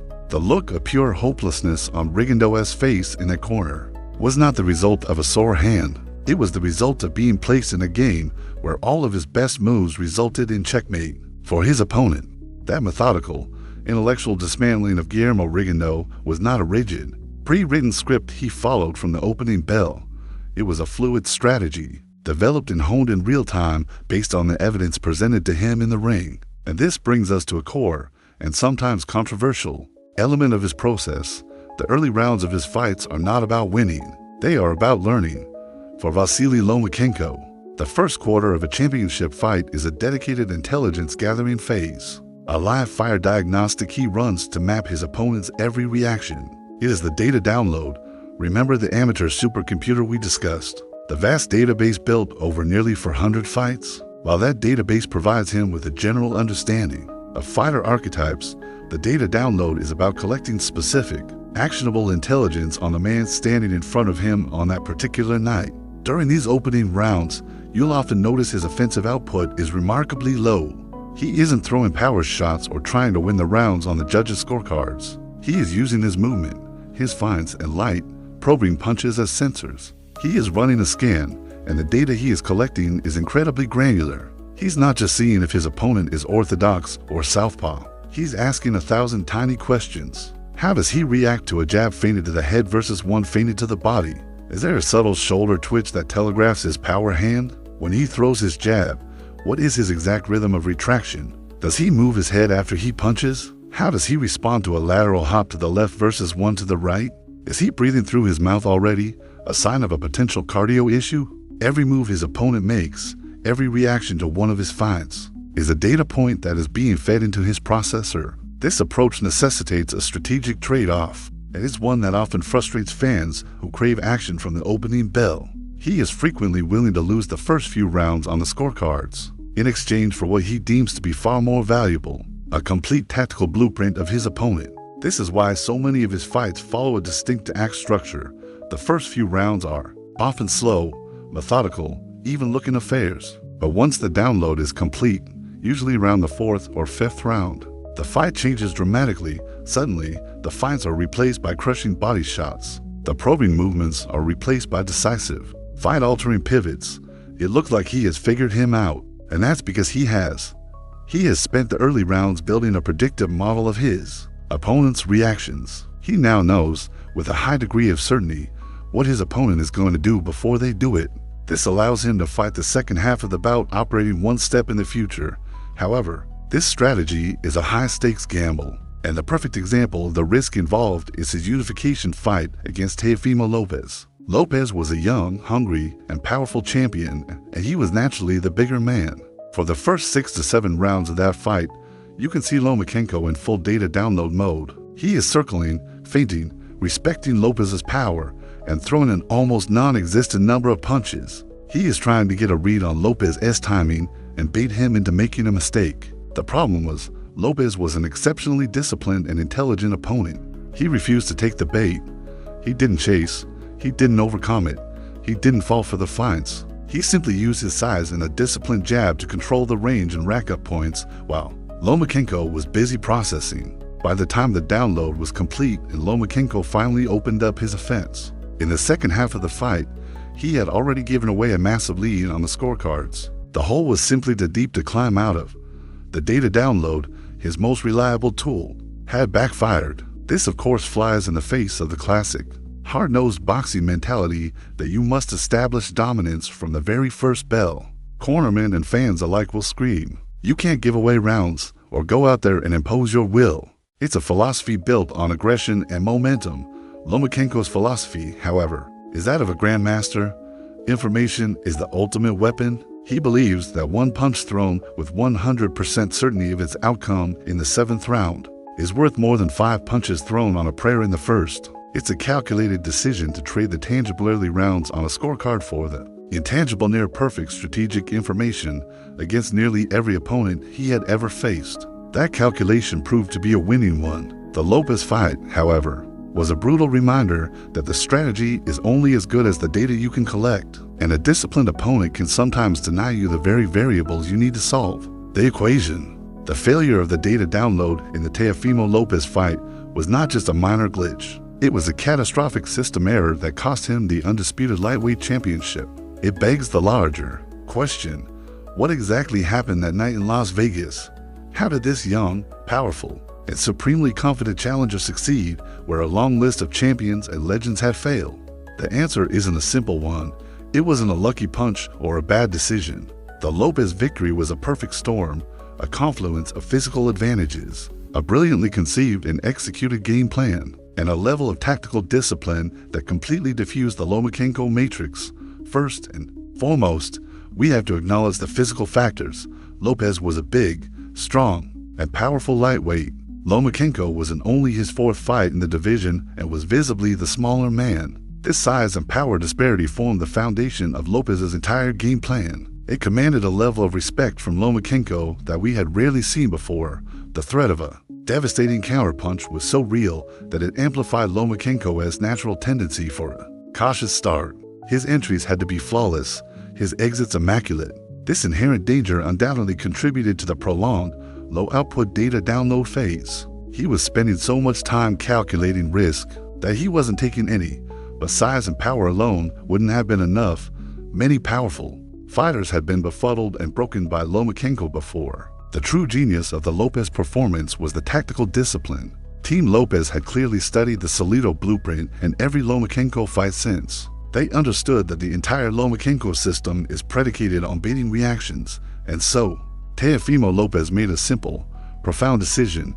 He refused to react. Watch the first 6 rounds of that fight. You will see Lomachenko doing all his usual tricks. He's feinting, stutter-stepping, hopping laterally, trying to get Lopez to commit, to lunge, to step on the trapdoor for a pivot. But Lopez remains a statue of composure. He doesn't chase. He doesn't fall for the feints. He simply holds the center of the ring, makes small, economical adjustments with his feet to cut off the angles, and maintains his discipline. He starved the supercomputer of data. Lomachenko was sending out ping after ping, and the server was simply not responding. With the primary system of angular attack neutralized, Lopez implemented the third part of his plan, a direct homage to Orlando Salido. He invested heavily and intelligently in a body attack from the opening bell. He didn't have to get on the inside to do it. He used his longer reach to fire a stiff, powerful jab not to Lomachenko's head, but to his chest and solar plexus. He would dig in hard right hands to the body. This accomplished multiple goals. It scored points on the judges' cards, punishing Lomachenko for his inactivity. It drained Lomachenko's gas tank, and most importantly, it severely hampered the explosive leg movements that his footwork depends on. Lopez effectively built a fortress around himself with his jab and his disciplined positioning. And for the first half of the fight, Lomachenko was content to simply circle that fortress, unable to find a way in. This brings us to the major counter-argument and a critical piece of context. The post-fight revelation that Lomachenko had entered the bout with a pre-existing shoulder injury that required surgery. This is, without question, a legitimate factor. A compromised shoulder would have severely limited his punch output, particularly his right hook, and his ability to frame and post with his lead hand. It likely contributed to his hesitancy to engage. To dismiss the injury entirely would be disingenuous. However, to use it as the sole explanation for the loss does a massive disservice to the masterful performance by Teofimo Lopez. The game plan Lopez executed would have been problematic for a 100% healthy Lomachenko. The tactical discipline, the range control with the jab, the intelligent body work, these are all valid, effective strategies that pose a unique set of problems for Lomachenko's style. The injury may well have been the difference between a close decision loss and a potential late fight comeback victory, but the strategic challenges were real and would have existed regardless. Focusing only on the injury as an excuse prevents us from appreciating the tactical lessons of the fight. It showed the world that the system, while brilliant, is not infallible. It showed that a perfect storm of size, power, intelligence, and unwavering discipline can, in fact, solve the most complex puzzle in boxing. Analyzing a fight like the Lopez bout, with all of its intricate tactical layers and strategic failures, forces us to look beyond the physical techniques of boxing to truly understand how a fighter like Vasiliy Lomachenko can even conceive of, let alone execute, such a complex and demanding style. We have to go deeper. We need to move past the muscles and bones and examine the very wiring of his brain. To understand the matrix, we have to look at the processor that runs it. We have to explore the neurological factor. What you see in the ring, the impossible angles, the fluid pivots, the seemingly psychic anticipation is merely the end result of a chain of lightning-fast neurological events. Lomachenko is not just a supreme physical athlete, he is a cognitive marvel. His greatness is built on a foundation of at least 3 elite-level neurological traits that work in perfect harmony: processing speed, pattern recognition, and proprioception. First, let's talk about processing speed. Think of this as the frame rate of your brain. It's the speed at which you can take in raw visual data, make sense of it, and formulate a response. While the average person might process a visual cue in a certain number of milliseconds, elite athletes are significantly faster. Lomachenko appears to operate on a level that is extraordinary even for them. When an opponent begins to throw a punch, he isn't just seeing a fist coming at him. His brain is processing the subtle shift in the shoulder, the turn of the hip, the change in weight distribution on the feet, all in an instant. This high-speed data intake allows him to react not to the punch itself, but to the very first signals of its inception. Second is pattern recognition. This is where the amateur supercomputer truly lives. Having seen hundreds of thousands of punches and defensive reactions in his 400 amateur and professional fights, his brain has built an unbelievably vast and complex library of if-this-then-that scenarios.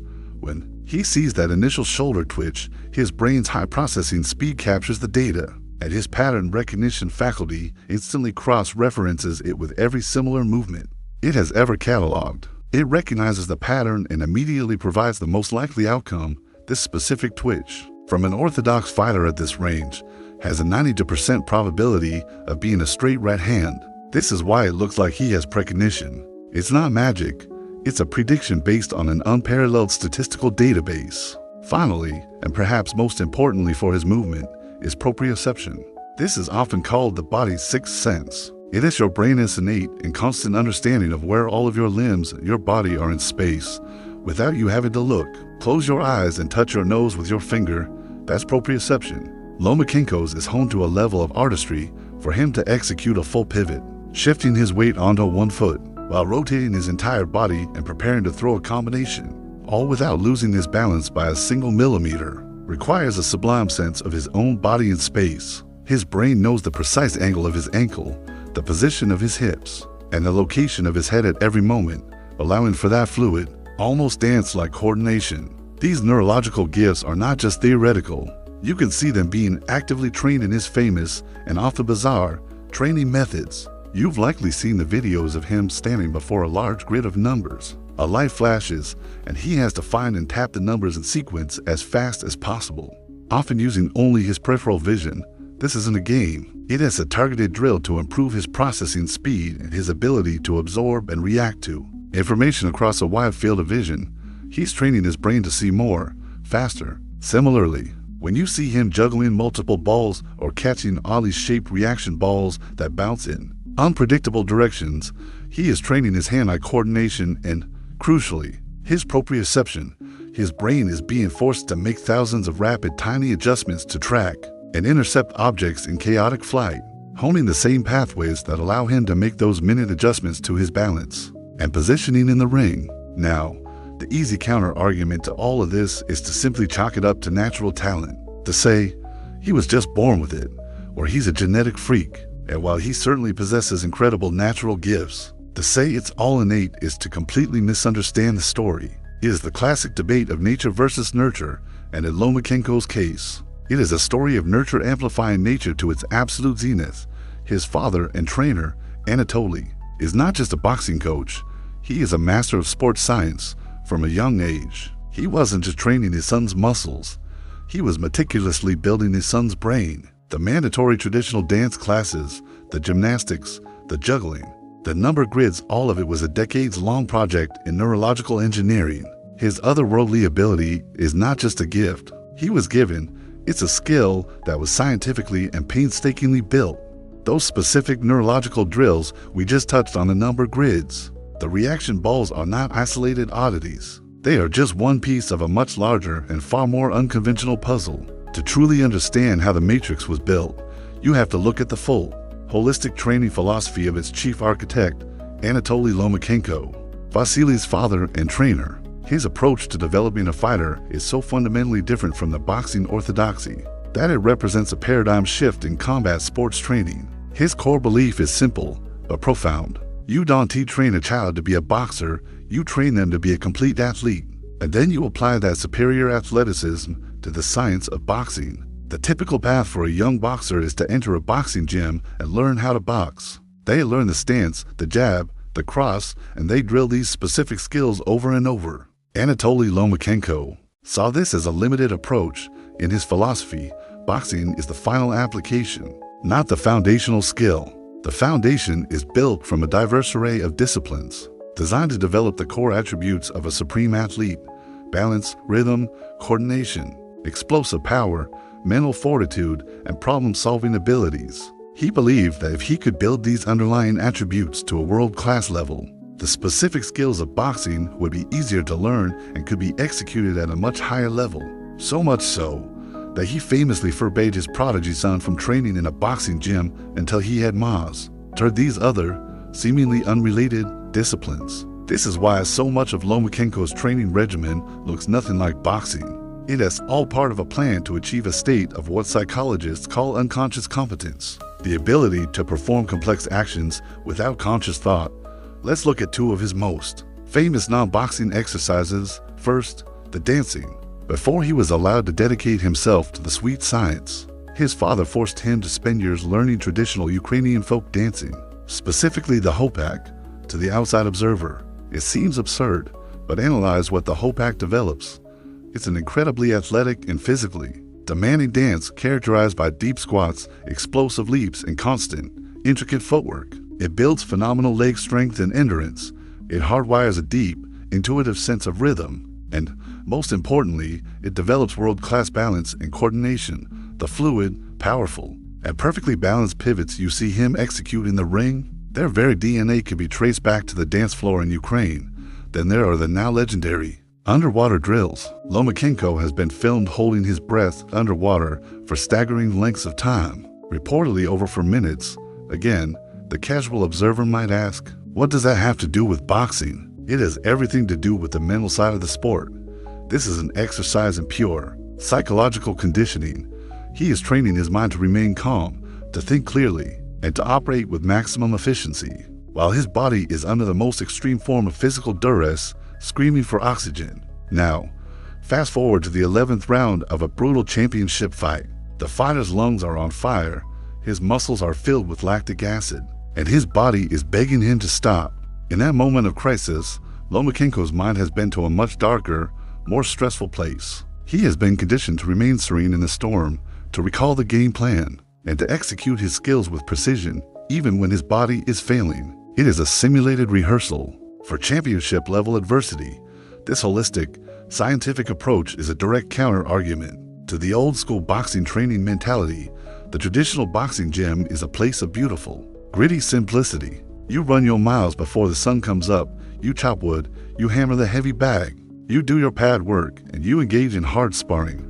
It's a philosophy forged in fire, built on repetition and toughness. From this perspective, things like dancing, juggling, and holding your breath in a pool are seen as gimmicks, distractions from the real work. That stuff doesn't teach you how to take a punch, the old-timer would say, and they are not entirely wrong. That traditional method is proven to create tough, skilled, and durable fighters. But Anatoly Lomachenko wasn't trying to build just another tough fighter. He was trying to build a new kind of athletic specimen. The old-school method trains the specific skills of boxing. The Lomachenko method trains the underlying attributes that allow for a higher ceiling of skill. It doesn't replace the need for sparring and bag work. It creates a superior foundation that makes that traditional work even more fruitful.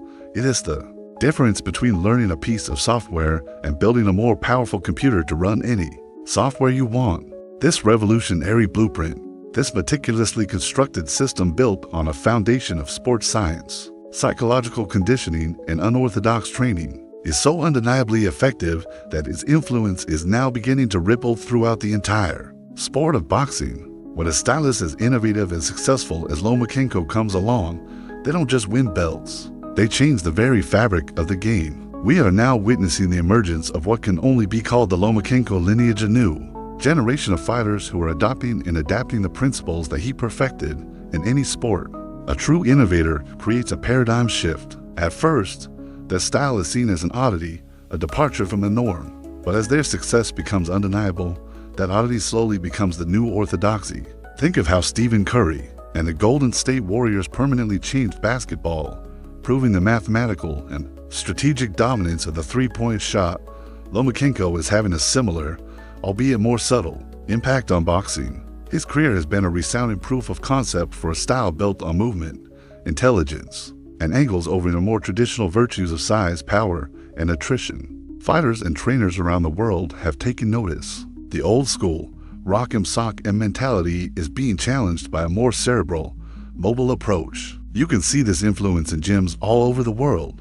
There's a renewed emphasis on complex footwork drills that go beyond the basic back. At Force Shuffle, more fighters are incorporating ladder drills, cone drills, and even reaction balls into their training. They are adopting the principle that a fighter's foundation is their feet. The most significant adoption, however, is the proactive pursuit of dominant angles. A decade ago, footwork was primarily discussed in terms of defense getting out of range or as a way to set up a power shot. Lomachenko has taught the boxing world that footwork can be the primary weapon itself, a tool that creates both offense and defense in a single, fluid motion. The most prominent and successful disciple of this philosophy is, without a doubt, his close friend, former amateur teammate, and fellow Ukrainian, the undisputed heavyweight champion Alexander Usyk. If you want to see the Lomachenko system scaled up to the land of the giants, watch Usyk fight.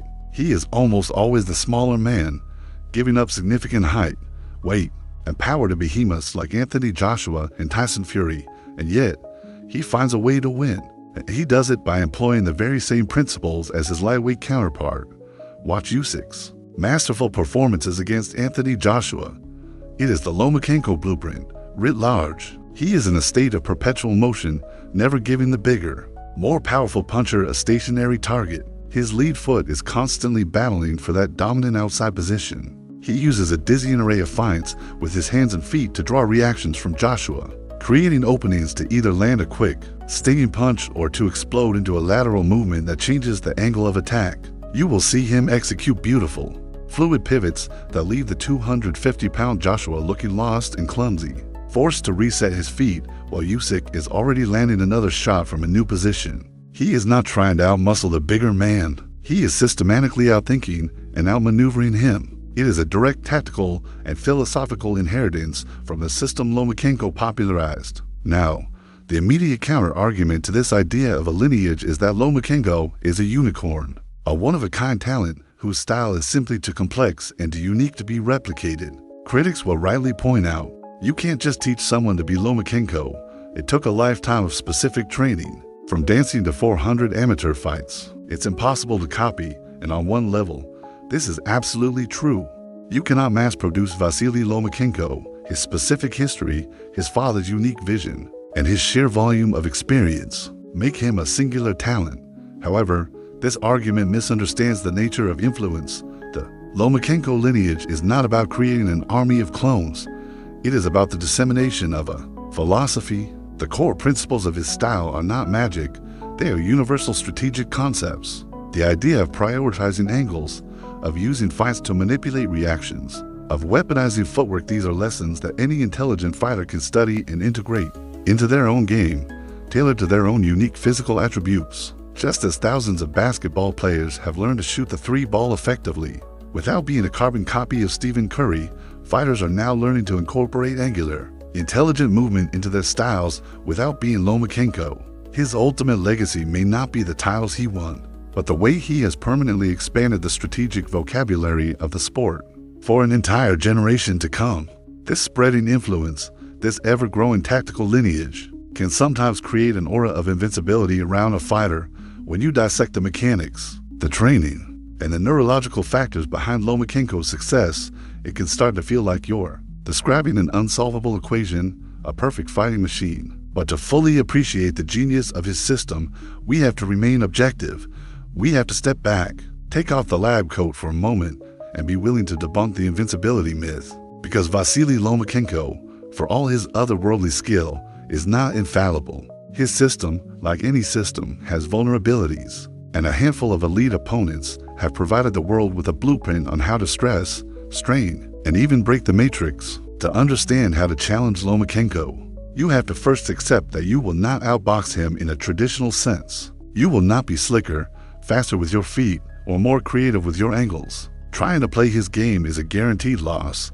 The successful blueprint, therefore, must be about taking the fight into a different realm. The moments where he has looked most human have all involved a combination of three key factors: sustained and intelligent pressure, unwavering tactical discipline, and a significant physical advantage. His system thrives on space and rhythm.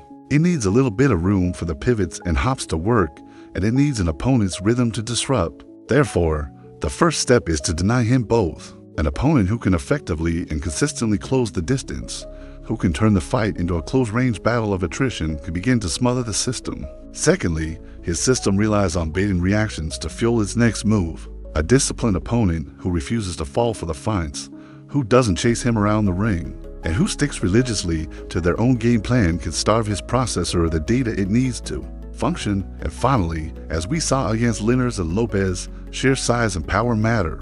A significant advantage in height, reach, and strength can change the entire risk-reward calculation, forcing Lomachenko to be more cautious and less willing to engage in the very exchanges. Where his brilliance shines, we can see these principles perfectly illustrated in the two losses that bookend his professional career as tough as challenges: Orlando Salido and Teofimo Lopez. These two fighters represent two different sides of the same strategic coin, the dirty and clean versions of the anti-Lomachenko blueprint. Salido provided the raw, crude original.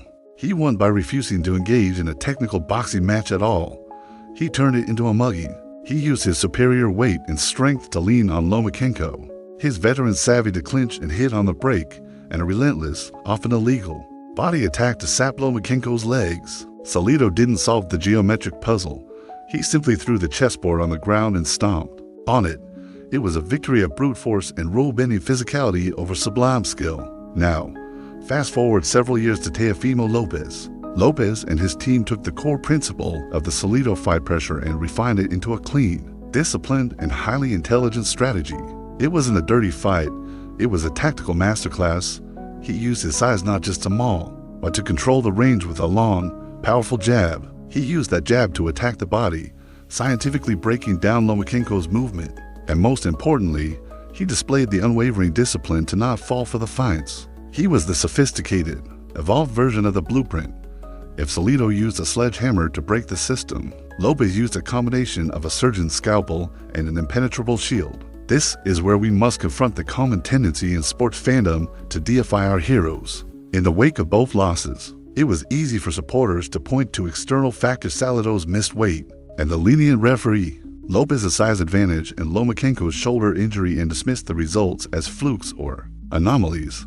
It's a way of preserving the myth of invincibility, but a true, honest analysis requires us to look past these factors, real as they may be, acknowledging that Salido's physicality was a genuine, tactical problem for a young Lomachenko doesn't make his subsequent achievements any less brilliant. Admitting that Teofimo Lopez's game plan was a masterpiece of strategy doesn't diminish Lomachenko's place in the sport. In fact, it does the opposite. Understanding how he can be beaten gives us a far deeper and more complete appreciation for why, for so long and against so many elite fighters, he was utterly unbeatable. True greatness is not the absence of flaws, but the ability to succeed so magnificently in spite of them. So, while we strip away the invincibility myth and look at the complete picture, the sublime victories, the crushing psychological dominance, and the humbling, instructive defeats, what are we left with?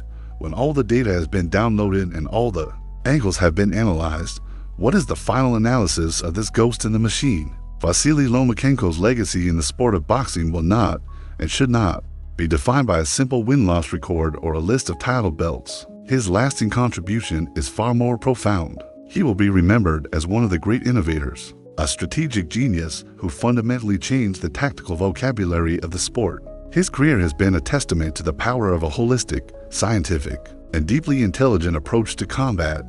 He is the ultimate fusion of the artist and the analyst. The ghost is the beautiful, fluid, and often bewildering spectacle we see in the ring, the dance-like movement, the impossible positioning, the punches that land from nowhere. The machine is the cold, hard logic that powers the illusion, the decades of unorthodox training, the unparalleled pattern recognition of his amateur supercomputer. the lightning-fast neurological processing, and the meticulous, repeatable mechanics of his footwork. His legacy is that perfect, symbiotic relationship between the art and the science. He proved, perhaps more conclusively than anyone before him, that the fight is won first in the mind, second with the feet, and only then, finally, with the hands. Let's return, for one last time, to that nickname we started with, the Matrix. We said at the beginning that it wasn't just about dodging bullets like Neo. Now, after breaking down the entire system, we can appreciate its true meaning. Lomachenko is not just a character within the Matrix in his best moments. He is its architect. He is the one writing the code of the fight itself. The early round data download is him reading the source code of his opponent, learning their programming. The obsessive search for the dominant angle is his search for a bug, a loophole in their defensive software. The pivot, the lateral hop, and the step around are the specific, elegant lines of code he executes to exploit that loophole. The devastating volume punching from the void is the result of the exploit running successfully. The Noma's effect is the opponent's system, crashing under the weight of an attack it cannot process. And the fights against Salido and Lopez, those were the firewalls, the rare pieces of antivirus software that were robust enough to repel his attack. He controls the very physics of his simulated world, the geometry of position, the mathematics of timing, and the rhythm of engagement. This is why the common counter-argument about his legacy falls short. Critics will inevitably point to his professional losses and argue that he cannot be ranked among the flawless, undefeated legends of the sport like Floyd Mayweather or Rocky Marciano. They will say his record isn't perfect, therefore his greatness is diminished. But this is a profoundly narrow way to measure a fighter's impact. Legacy is not solely the property of the undefeated. It also belongs to the innovators, the artists who changed the way the game is played. Was Vincent van Gogh a lesser artist because he sold only one painting in his lifetime? Is a revolutionary music Ian's influence measured only by their chart-topping hits? Lomachenko's legacy is one of artistry. He brought a style of fighting to the ring that was so complex, so beautiful, and so effective that it forced everyone, fans, pundits, and other fighters to reconsider what was possible inside that 20 by 20 square. He expanded our understanding of what boxing could be. His losses do not tarnish that innovation, they simply provide the context for it. They are the exceptions that prove the rule, the moments that remind us that even a system of near perfection can be solved by the right opponent on the right night, making the puzzle he presented in his prime all the more compelling and historic. And so, we've come to the end of our analysis. From the foundational data of his amateur career to the complex code of his professional brilliance, we've broken down the feints, the pivots, the angles, and the psychological warfare that make Vasiliy Lomachenko a fighter unlike any other. The key takeaway is that his matrix is not an illusion of speed, but a reality of superior position achieved through a lifetime of dedicated,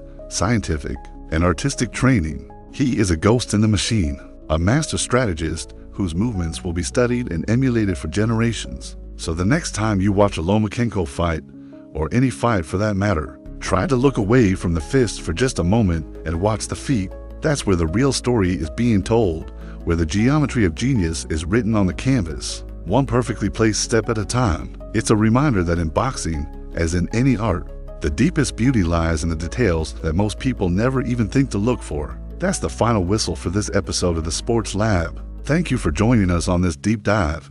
Until next time, keep watching the game.